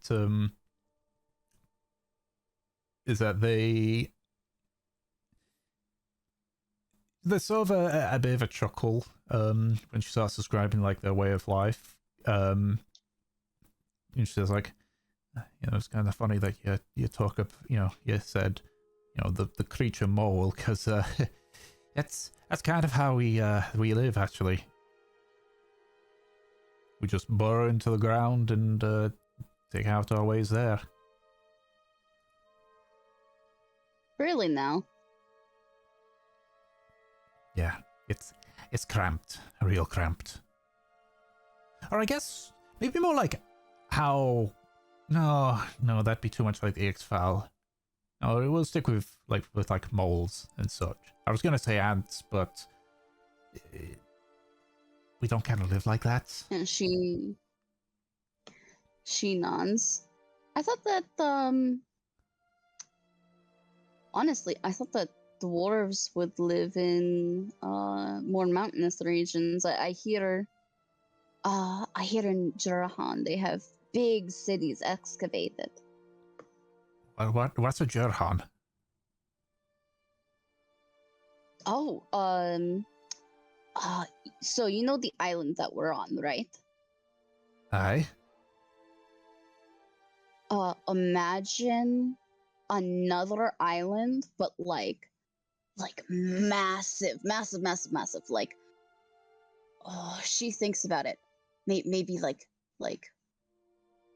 100 times the size of our island. That sounds bloody terrifying. It's huge and it houses so many people, and really there's a bunch like it. There's well, the one closest to us is Komordak. There's Erazar. There's so many islands. I say islands. I think they change as they get bigger. The big ones that are called like continents. Yeah, I sort of. That's what it's like. Squint, kind of. Like her eyes are sort of wide, but it's like the eyelids like closed. Like she's trying to process this information. You're doing the equivalent of showing a car to a medieval peasant. Yeah. Mev like sees this and she says, you don't know anything about the Moens, do you? I know that. I know that the they. Sorry, just trying to process all of that. I know that they're a tribe with an even bigger tribe behind them who arrived here on... Would I be wrong to say big canoes? I'm sorry, say that again. It keeps cutting out. God damn. One sec, let me see. Let me just try to turn my volume up a smidge to see if maybe it's like Discord doing that. Saying Fucking internet issues. Either internet issues or Discord like, oh no, you're below the volume, sorry. Yeah. Let's see. In saying would I be wrong to say big canoes?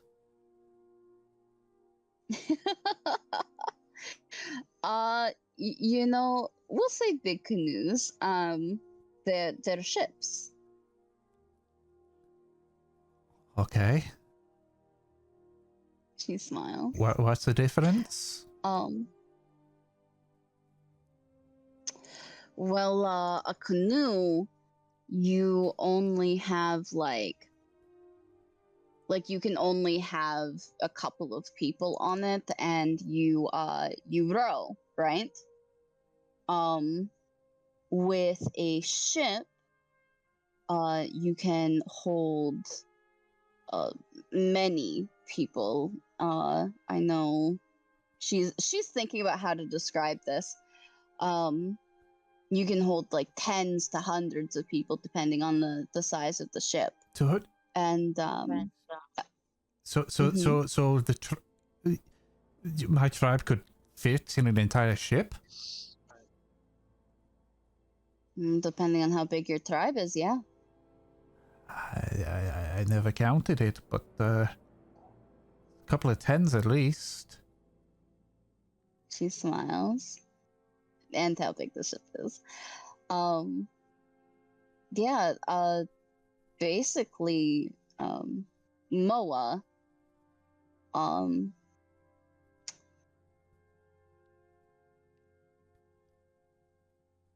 the people that came on these big canoes, they made the place that I talked about, Mary Liberty. And also, that's the name of it. That's not the name of the tribe. That's the name of the place. Mm-hmm. So you name places? Yeah. Well, like,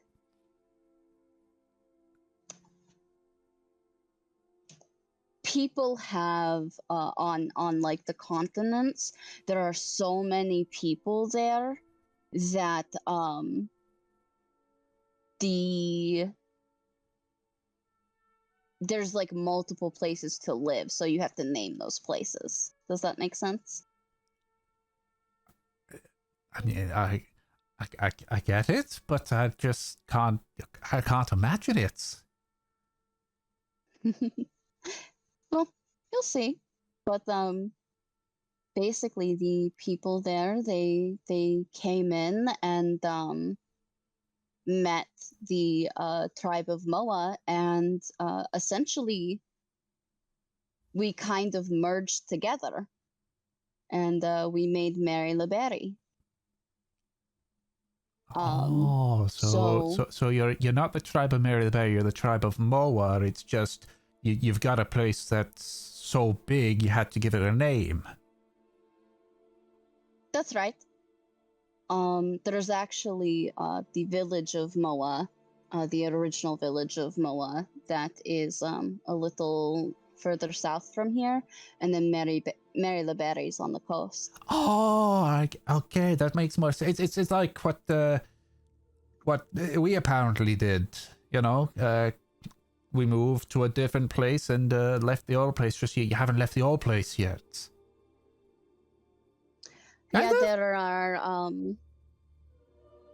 she nods. It is kind of similar. The people there, some of the original Moans have stayed and preserved what the tribe was originally. But it's all Moa. It's all Moan. She smiles. Okay, all right, that makes sense. I mean the scale. I cannot figure out the scale, but what you're meaning, I get it. I think I'm fairly sure. Wait until I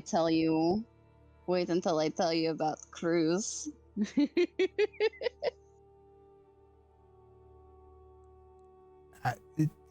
There's a look of confusion and partially worry at that. Do you want me to explain? I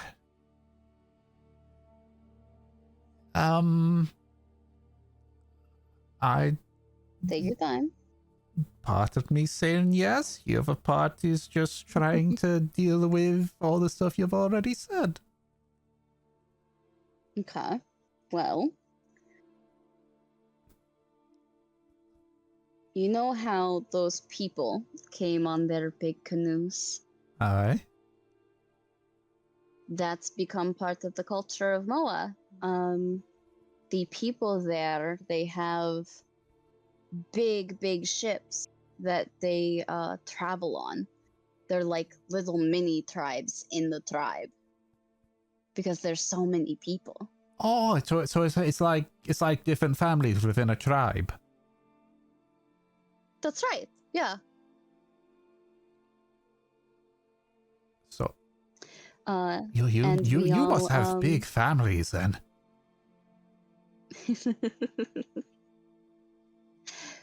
Yeah, I'd say so. We all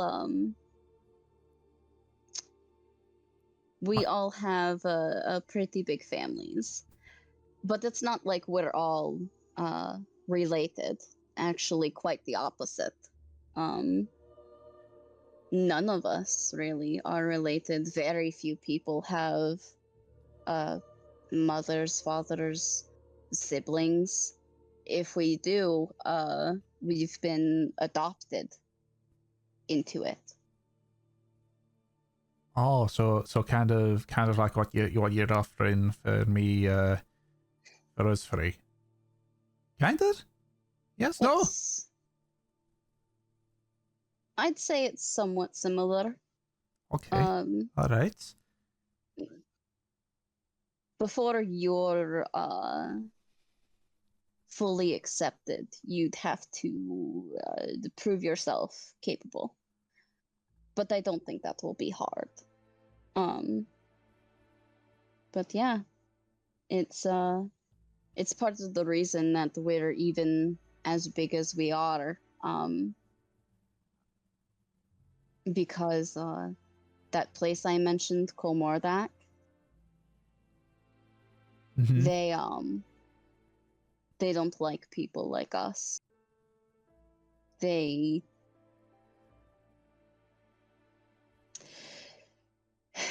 try to do what they can to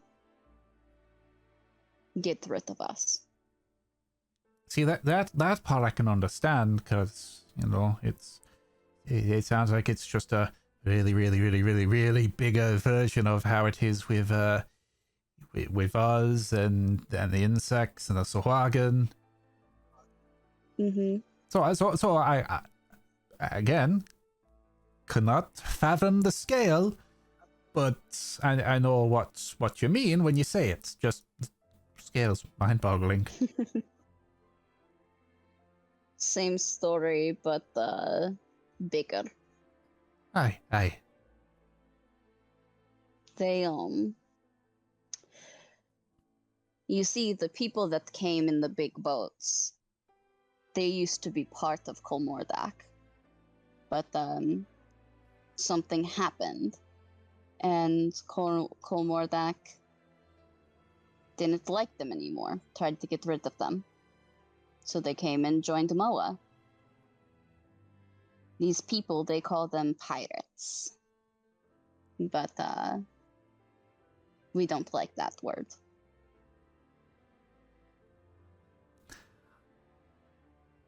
I'm seeing a lot of parallels right now, and I don't like it. Yeah, she does. Why do you think I'm telling you this?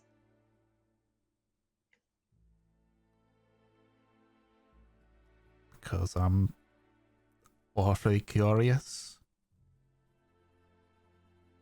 You've not really asked me questions. You've just kind of listened to me. You're kind of throwing a lot at me.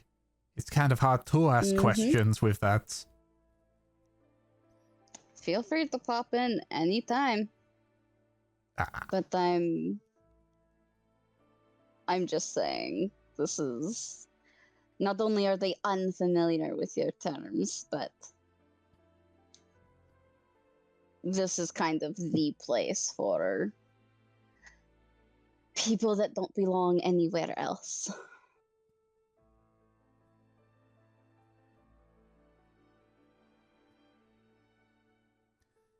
So if this is then I guess I have just one question then before I spend the night processing it all.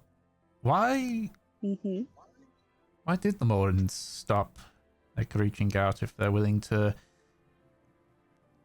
bring back out, you have to bring in outcasts?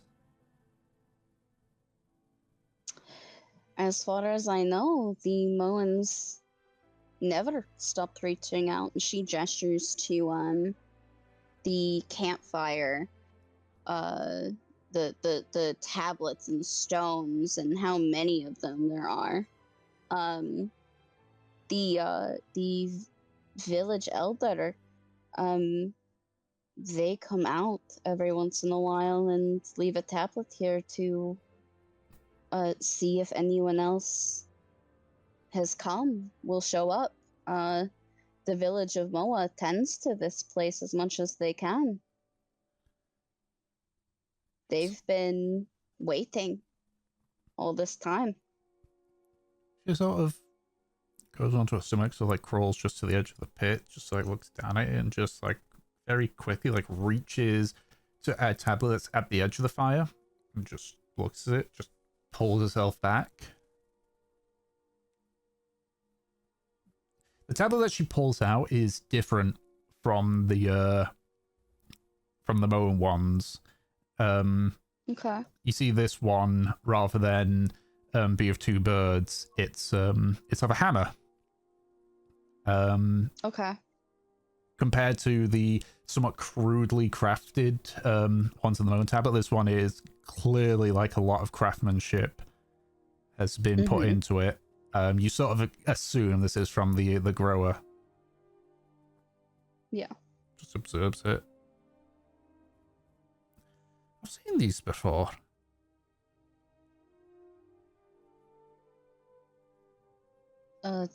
Yeah. Aye, they were sort of used for the houses of one of the older ones. Not like made out of it, but you know, the occasional one on there. It was shit, what was his name? So really, he was one of those whose like family was fancy, I guess. Sidivus. That was his name, Sidivus. Shitavus.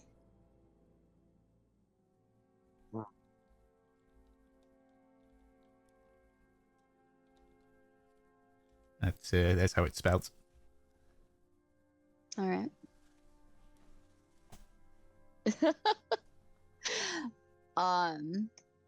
Fucking. And that's probably what they called him when he was a kid and they were bullying him.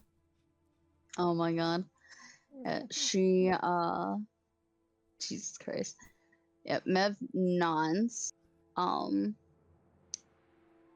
as far as I know, the most recent encounter with the Groa was it like 6 or 8 years ago? Pretty sure it was 6. I think it was yeah, I think it was 6 as well, yeah. It was about 6 years ago. Oh, I was long out of there by then.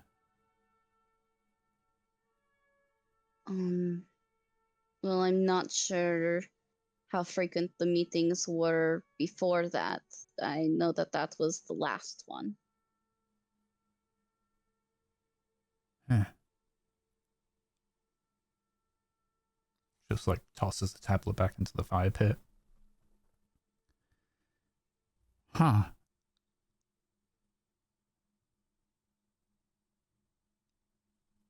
Just sort of shrugs at that. Well, I don't know. I wasn't involved in it, and by the time I could have been, I wasn't allowed back. So, can't help you there. Can I ask you something that might be intrusive? I can't promise I'll answer it. I just need to know one thing. I am aware of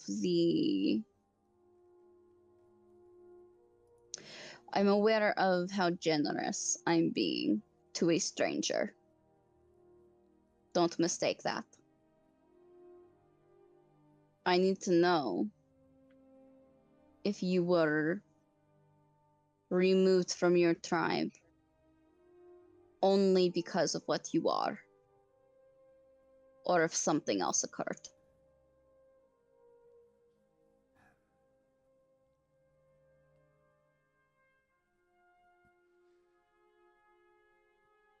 She just looks into the fire for a minute or so. Me and Verux both.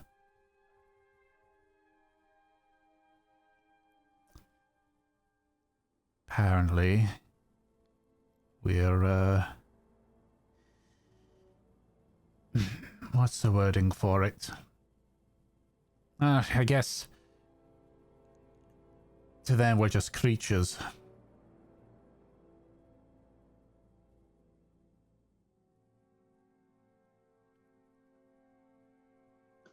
And there's strict laws against it.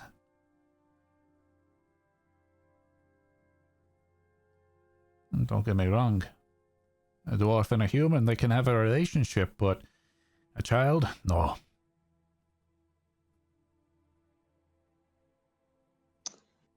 And if it turns out that having a child, having a mull, punishment is death for all involved.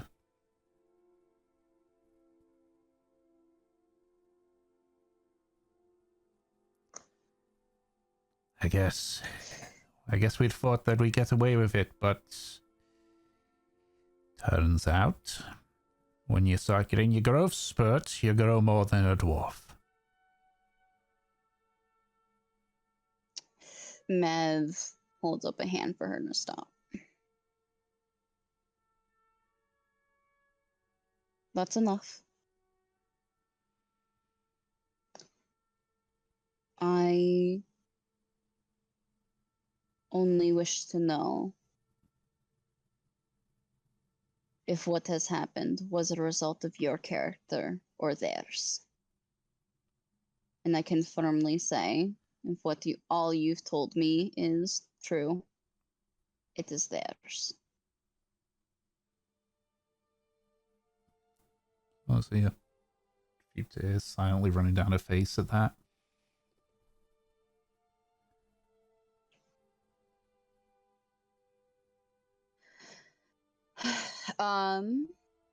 Mev will take out her bedroll and give it to Haley.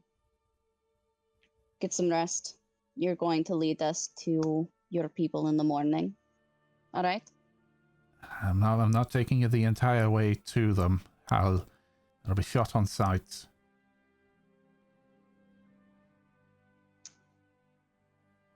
I mean your father and your friend. So that we can get them over here.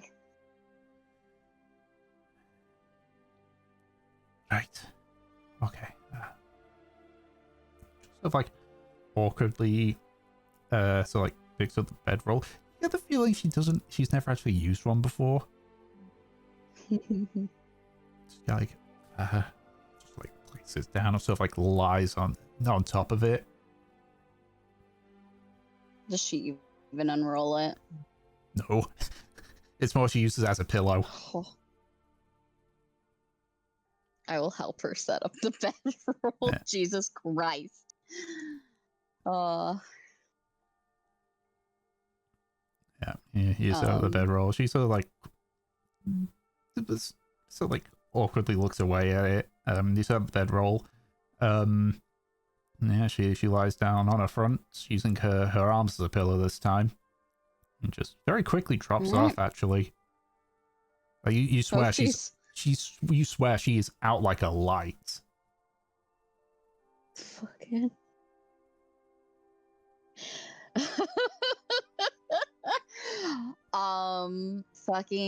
Yeah, I think Mev looks to the rest of the group and she basically says, show someone a little bit of kindness and that's it.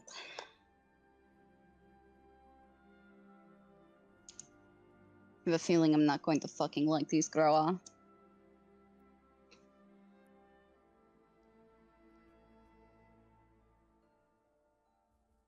Secular living leads to thoughts like this. Fucking Mev just shakes her head.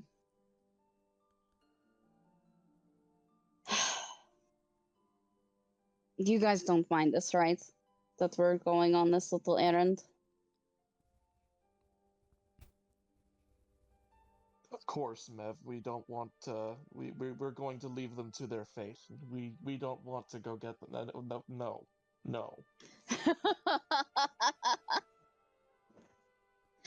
Mev scoffs and she looks at Arjun in particular. Well, I don't expect other people, and frankly, I don't expect you to have a problem with it, but you should know that this is indicative of a pattern for me. If we find more people like this, I'm probably going to... Oh, shut up. I'm probably going to do this a lot. She has a very strong record of wanting to help random sad women with spears. It's 2 people. It was 2 people. Yeah, and the first one turned out so great, didn't it? She rolls her eyes. I like to help people and take care of them, as I feel everyone should. You can blame me if this one goes wrong. I'm the one that invited her closer to the camp in the first place. Oh, please. I did. I offered her food. She just shakes her head. What do you all think of Tom. this? Oh, go ahead. With Jirhan having more dwarves than the other, like, parts of the world, would I know much about Jirhan's idea of, like, what happens with half-dwarves in their culture and society? Make a history check. Yeah. And I'll say with advantage just due to how long you spent in Jirhan. Motherfucking advantage. Now I'm wondering, does he know about the Dwatsis? The Dwatsis? 15. Oh. They're not A whole 15. They're not as common as half elves. Because even over there in Jirhan, and basically anywhere with dwarfs, there is dwarves do have a bit of a stigma with half dwarfs. They don't go this extreme, but they're usually not looked well upon by dwarfs. But usually at the worst, they would get like exiled. Okay. These are just like, it seems like these are just like that, but cranked up a notch. Also, the parents typically don't get killed either.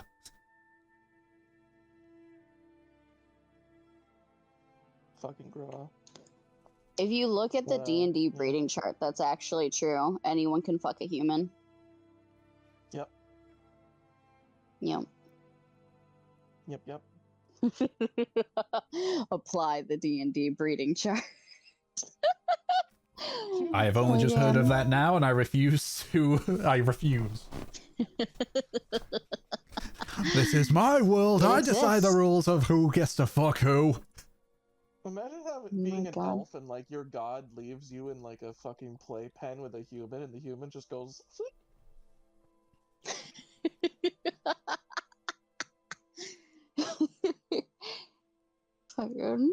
Fucking playpen.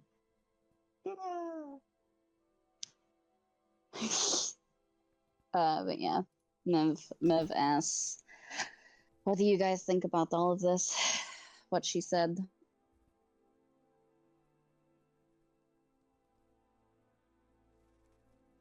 I think it's.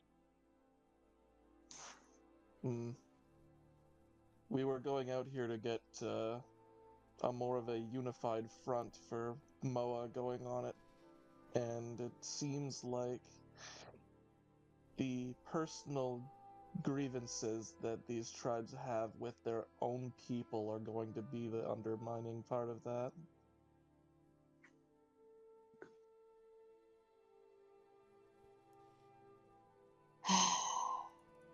I'm curious as to why they said that they are the ones that were the last to stop visiting. I mean, we know that's not true.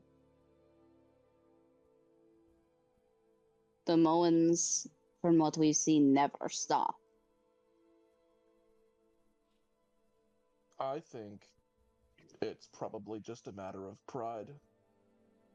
They get to say anything they want to about themselves, and the rest of their society raises their hands in praise. She nods. After we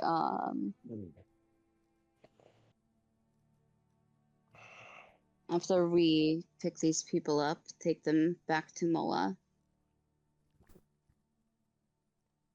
she looks at the map.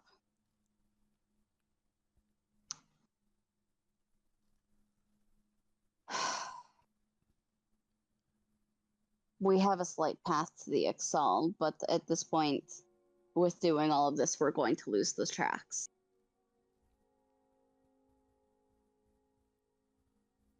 Perhaps we should go more northwest. I think I'd like to hit the Solari ruins. What for?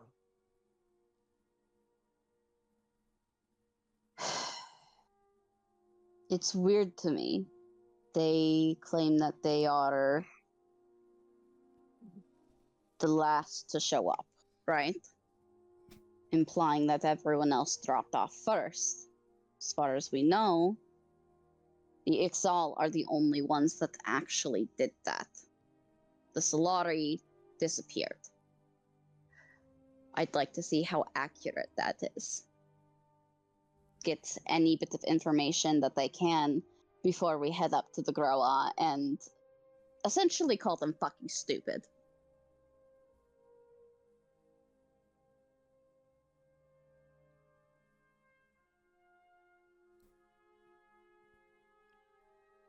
Plus, I mean, it's on the way. We're going to have to go up north anyways.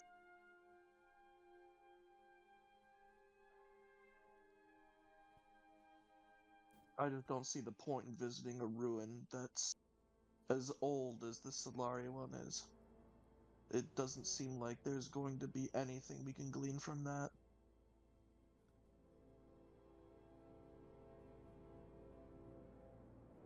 Do I know if anyone has visited the Solari ruins? Like here? The Moans did, but it was less of a like expedition, more of a they stumbled upon it. Yeah, okay. That's how they were able to accurately mark it on the map. So as far as I know, it has not been actually excavated. No. Okay. There might have been just like a quick, like, stick the head in the hut, have a look around. That's it. Okay. As far as I've heard, the Solari ruins have not been properly excavated. There might still be something there. We're also looking for information on aquatic eldritch deities. If anyone else would have more information, or have dealt with the Kuo-toa or Sahagin, it would be the Solari. Even if they're not there, we could find records.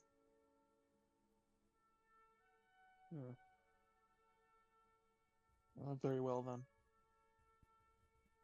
She nods. The one thing that I have qualms with is that taking this path would bar us from meeting the Ixal first.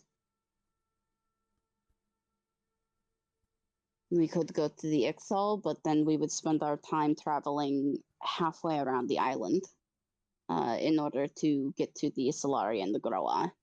And we're going to be doing that no matter what order we do it in. Well, we can put it this way. As far as the map is concerned, the Ixal are directly north of us. If we start with the Ixal and The go to the Ixal are Groa east. instead... We're at the red circle, aren't we? No. No. The Where the red fuck circle's are Red we? Cavis. You guys, yeah. We're here. Okay, well they're mostly north. They're northeast. Okay. So, they're mostly north. They're northeast. But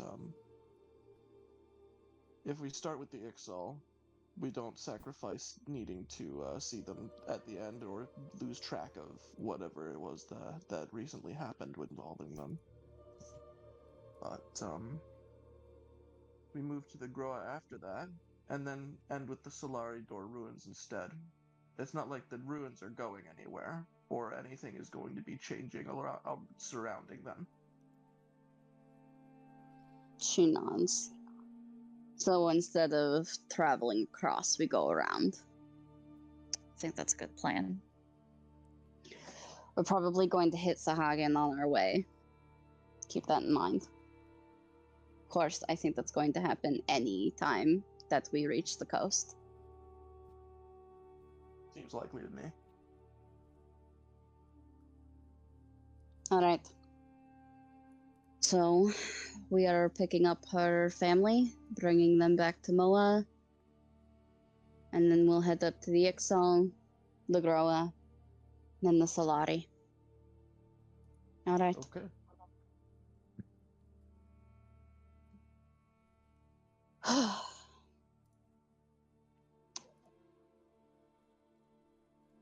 um.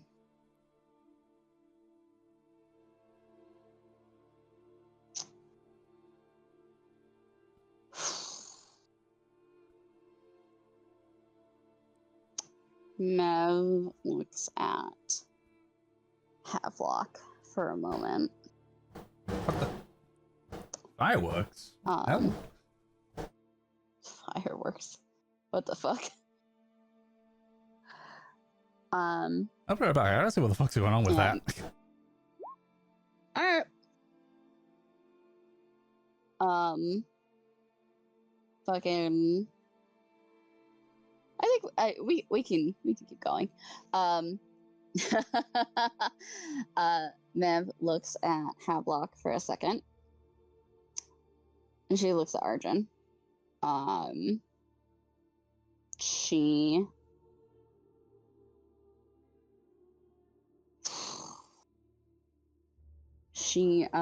gestures to Arjun to like come follow her.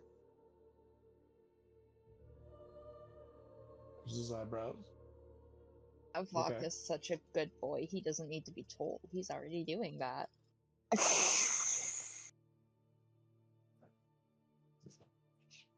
He's already following Mev.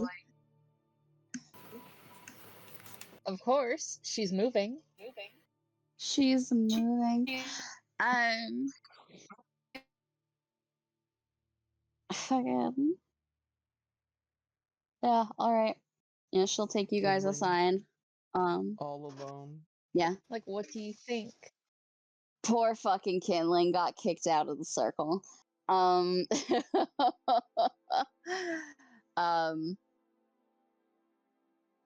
Yeah, she takes you guys aside, like a little bit out of the meeting circle, so you guys can speak privately.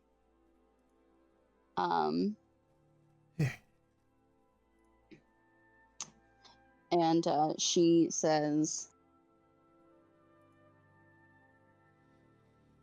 I might have a problem on this trip.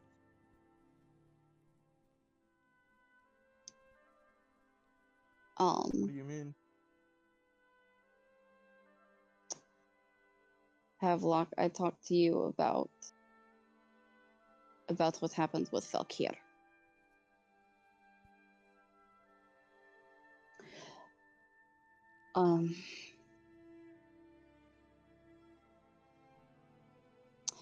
Arjun, when I messed with the book, when I went inside it,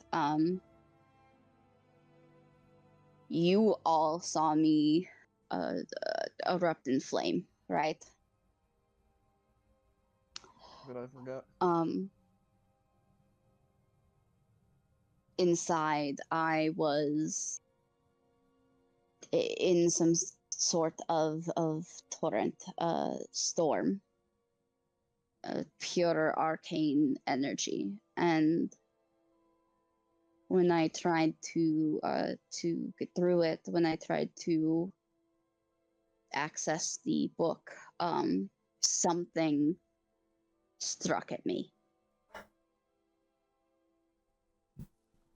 I'm very sure that it would have killed me if not for what happened. Valkyr. Valkyr took the blow for me.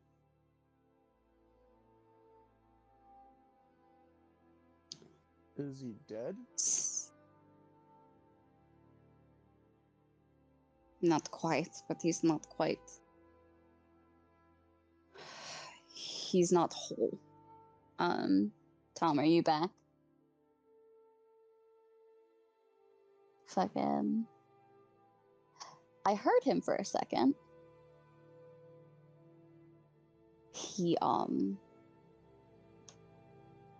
He's been recuperating in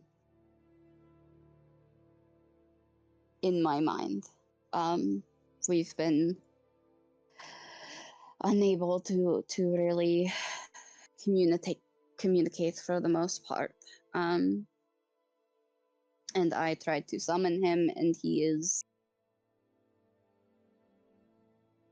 pieces of himself.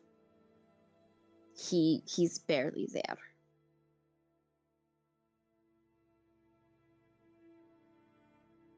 So we're down a hand.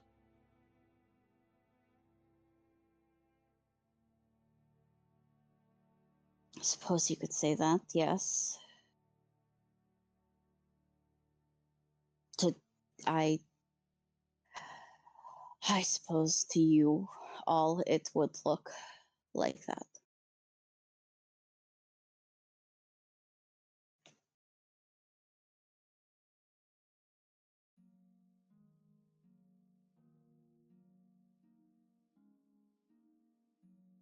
He insists that right? he can fight. Mev bites her cheek. Physically?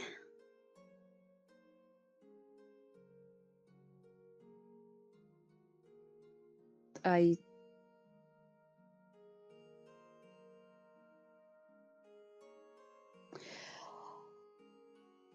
feel fine right now, but I'm aware that I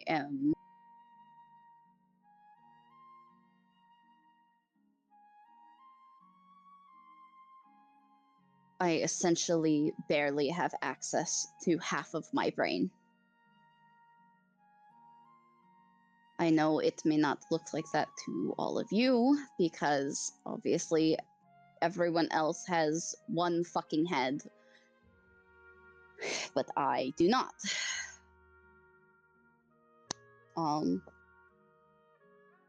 I don't know how this is going to affect me. All I know right now is that we are down a hand, down a combatant. And half of the things that I do are with Valkyr. I don't know what other effects it will have on me, to be perfectly honest.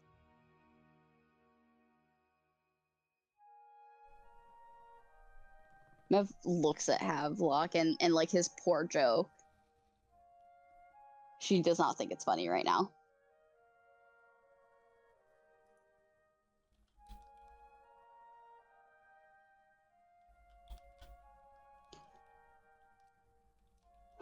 Well, the good news is that there is recuperation taking place, right? It's not as if he's gotten any worse than he was before, nor does it seem like he's, as you said, not outright dead. So, it seems like it's a matter of time. But at the same time, you don't want to wait on our business, whether that becomes dangerous or not, I take it.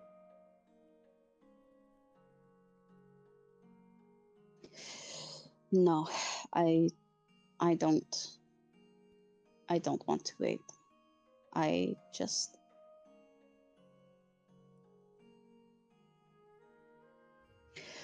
don't know if he is ever going to fully repair. I don't know how long it will take. And I don't know if not having him is going to make me better or worse.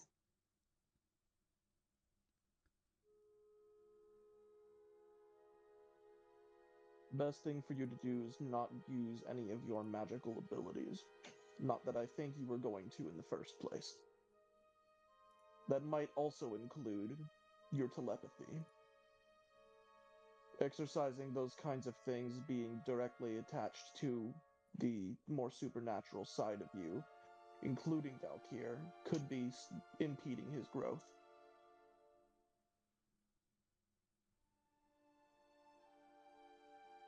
Mev just swallows.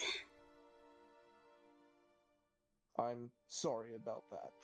That probably sounds like I'm trying to castrate you temporarily, but... In any case, for the time being, all we can do is keep an eye on you and pick up for whatever becomes of you, if that is slack or not.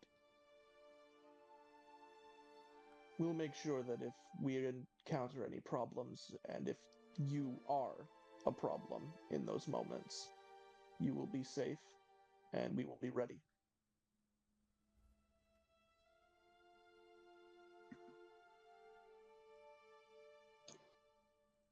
She looks at Havelock for his opinion.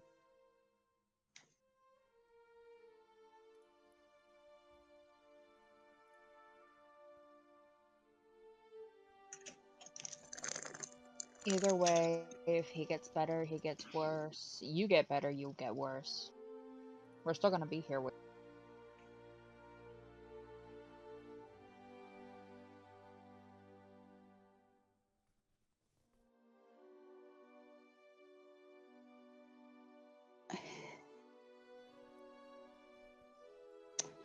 She seems like she wants to say something, but she just nods her head and says, "Thank you." That's all. I just It's good that you made us aware.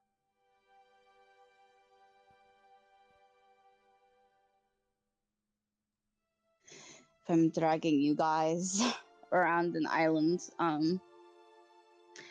least I can do is tell you that I am probably going to be more of a problem.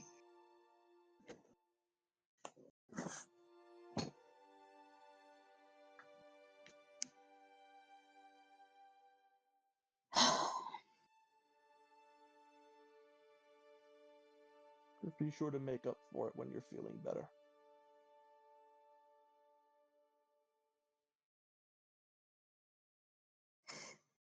That sounds trivializing, but I mean that in the least trivial sense. And I Thank fully you, mean this when Arjun. I say it. This is not a bother. A bother would be you getting sick and throwing up on the rations.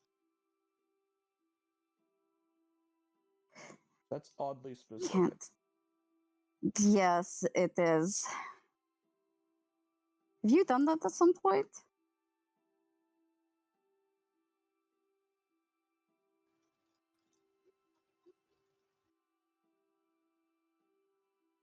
The silence. All right. Is it not picking me up? Hello? Fucking, it was not picking you up. It was actually comical. Oh no. He said never, never have I ever. Never have I ever. Fucking. In any case, you're Valkyr. Yes.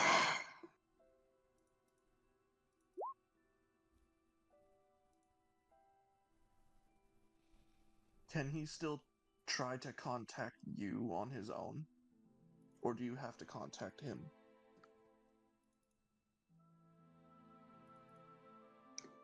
We can contact each other, but right now he can't speak at all. He You can feel him in some way?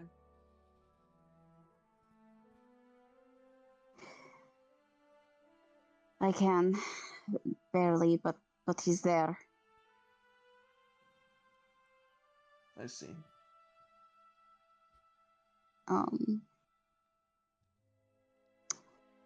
I can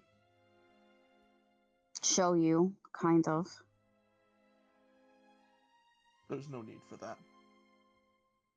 I was primarily asking because I wanted you to be sure that he is most likely going to prioritize his own recovery, and when he has recovered, he will likely tell you. If he is an individual apart from you, as much as he is part of you at the same time, that is essentially his goal right now. His objective. Should leave him to it.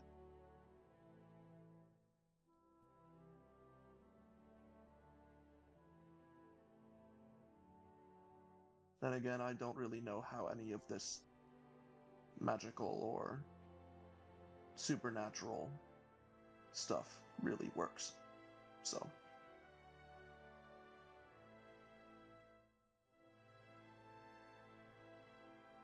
I still have a hard time remembering that you were basically a ghost for 5 minutes.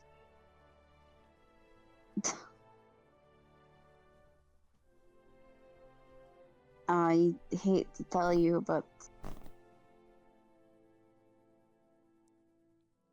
you probably have as much of an understanding as I do right now. Unfortunately.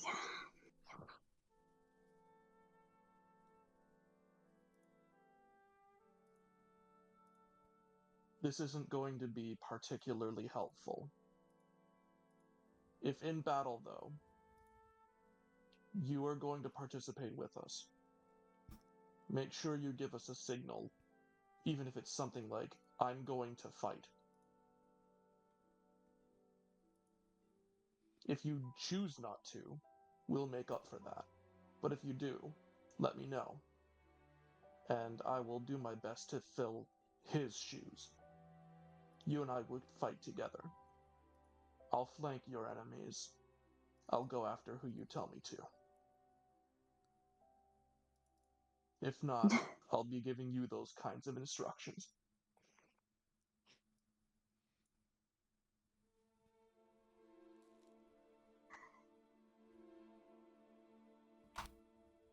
I intend to fight as much as I can. If it comes down to it, I'll see what I can inform you of.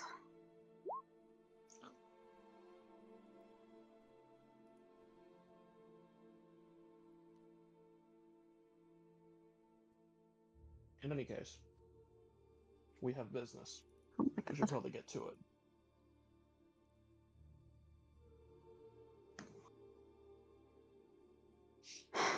Right. Same shifts as before?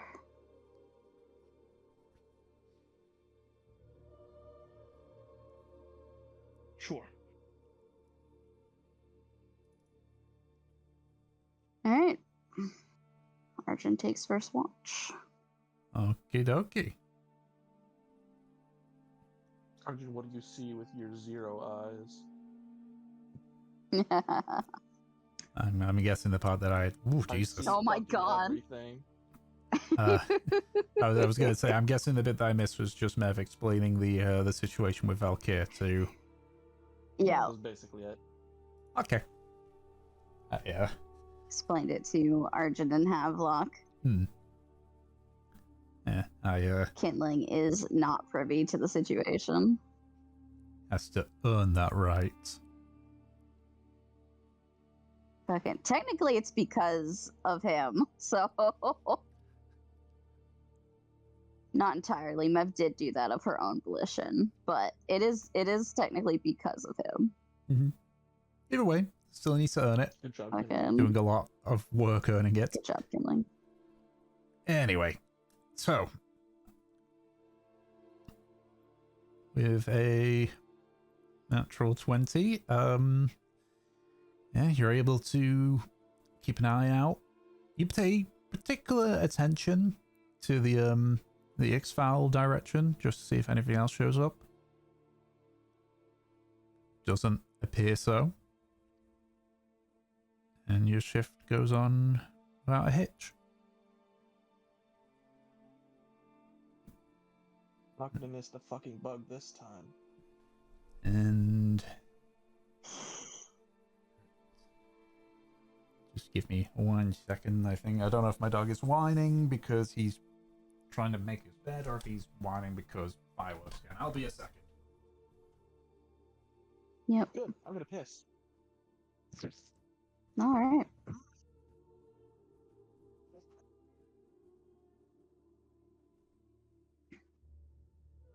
Break time.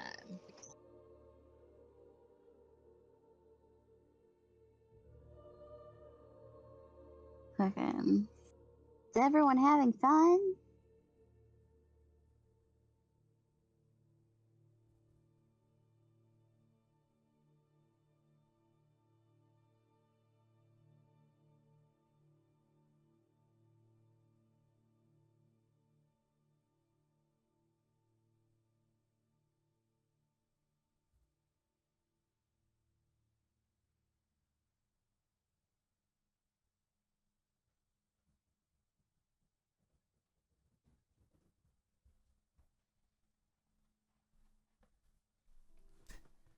It was neither. He was barking for the sake of it.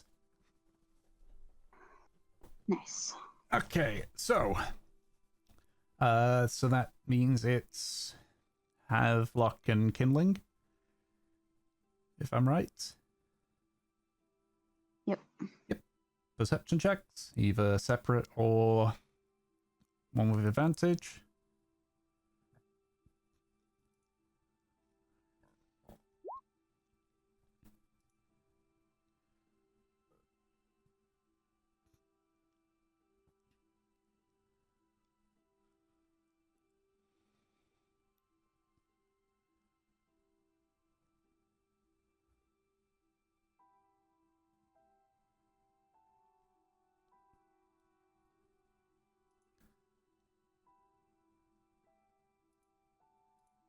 All right. I mean, yeah, we can take a small break for the last hour before the last hour.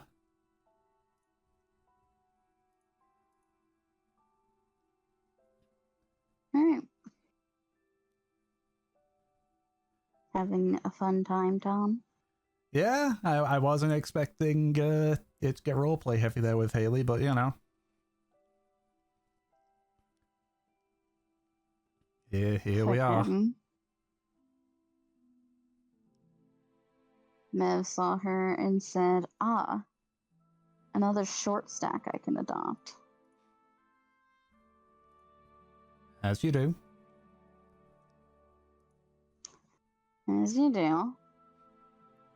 If I had a nickel for every time a short stack with a spear came looking to me for help, I'd have 2 nickels, which isn't a lot, but it's weird that it happened twice. I'm back. Hello. What's That was up? a loud meow.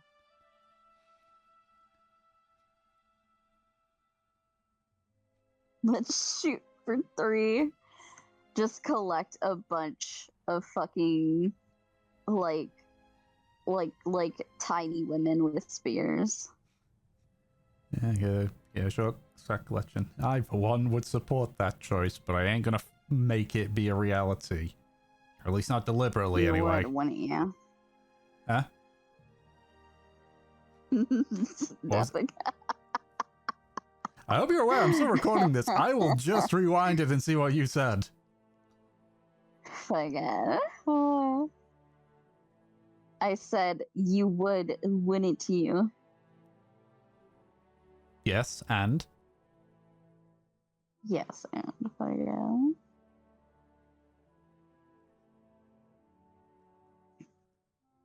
I refuse to feel even a remote bit of shame for this.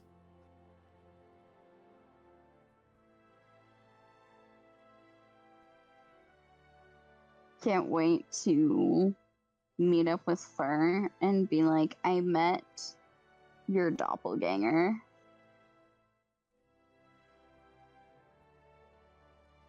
It's not like she looked like you, but like she was built like you and used the same weapon as you and had a very similar backstory to you.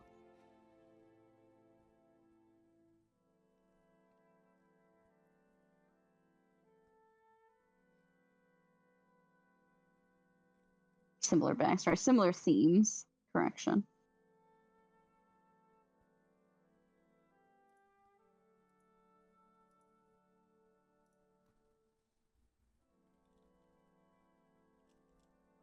She would be like a cousin of it. Cause she's like a little bit taller, but she's still a short stack with a glaive. Yeah. Yeah, she's a cousin.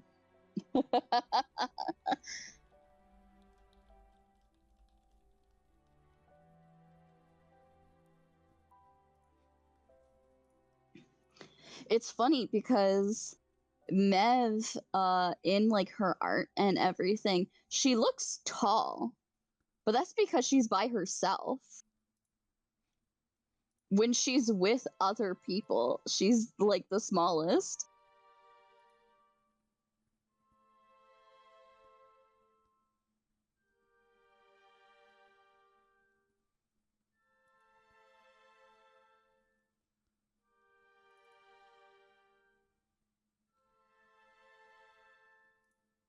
Just with Nate having to go quickly. So, Anna, as Havelock, go ahead and make your roll. No, sorry, I didn't mean to detract. It's fine. It's fine. That's it. We're going to be wrapping up fairly quickly, I would assume, anyway. Okay. So the two of you also take up your positions in the watch. At most, you just maybe hear the occasional howl of a wolf in the distance.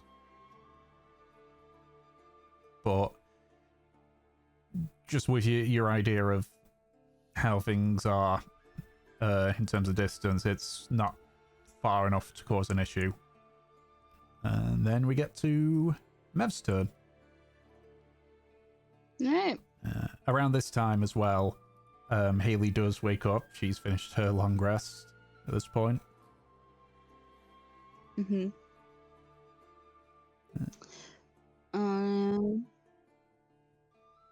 Alright. Perception. Ow. Ouch. I'm more focused on watching the new person. Yeah.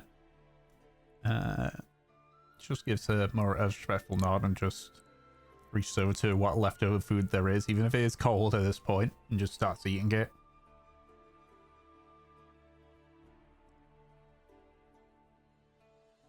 Oh, Alright, yeah. Your watch is uneventful, minus the, watching somebody eat cold, several-hour-old meat at this point. Jesus.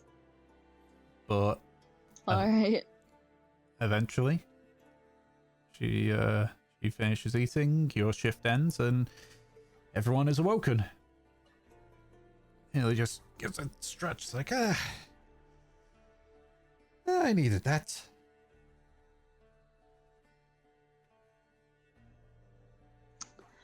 On that, if Mev, I think like she's already had her breakfast and everything. Everyone else is getting ready, packing up. All right, we're going to head out. So we're heading to me dad's, yeah?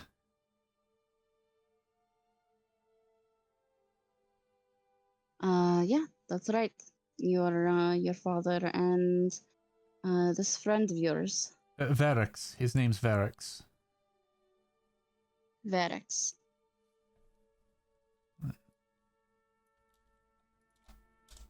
Yeah, he's a nice lad, just a little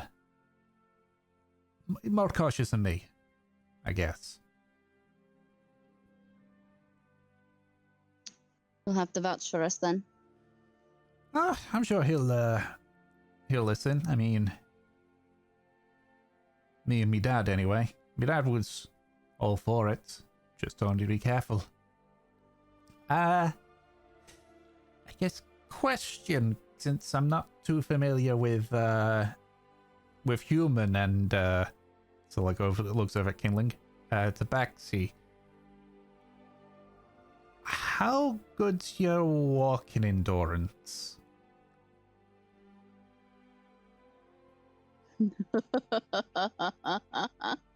She's specifically asking Kindling that. Both. She's asking all of you, how's your walking endurance? I think we're all pretty good at walking. You mean like long distances or Yeah, difficult terrain? yeah, because I spent an entire day, like day and night, walking. Granted, got lost a few times, but I just need to check if I need to slow down. Most of us spent an entire month in the jungle just traveling and traveling and traveling. We'll be good. Okay. Let's go then.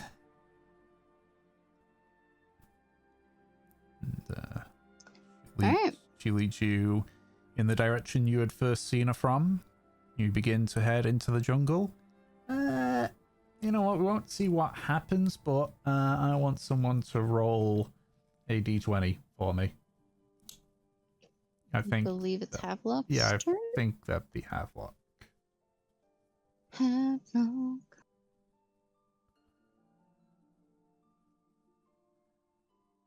An 8. Okay. All right. So with that in mind, as you head in, that's where we'll call it for this session. Woo! Yay!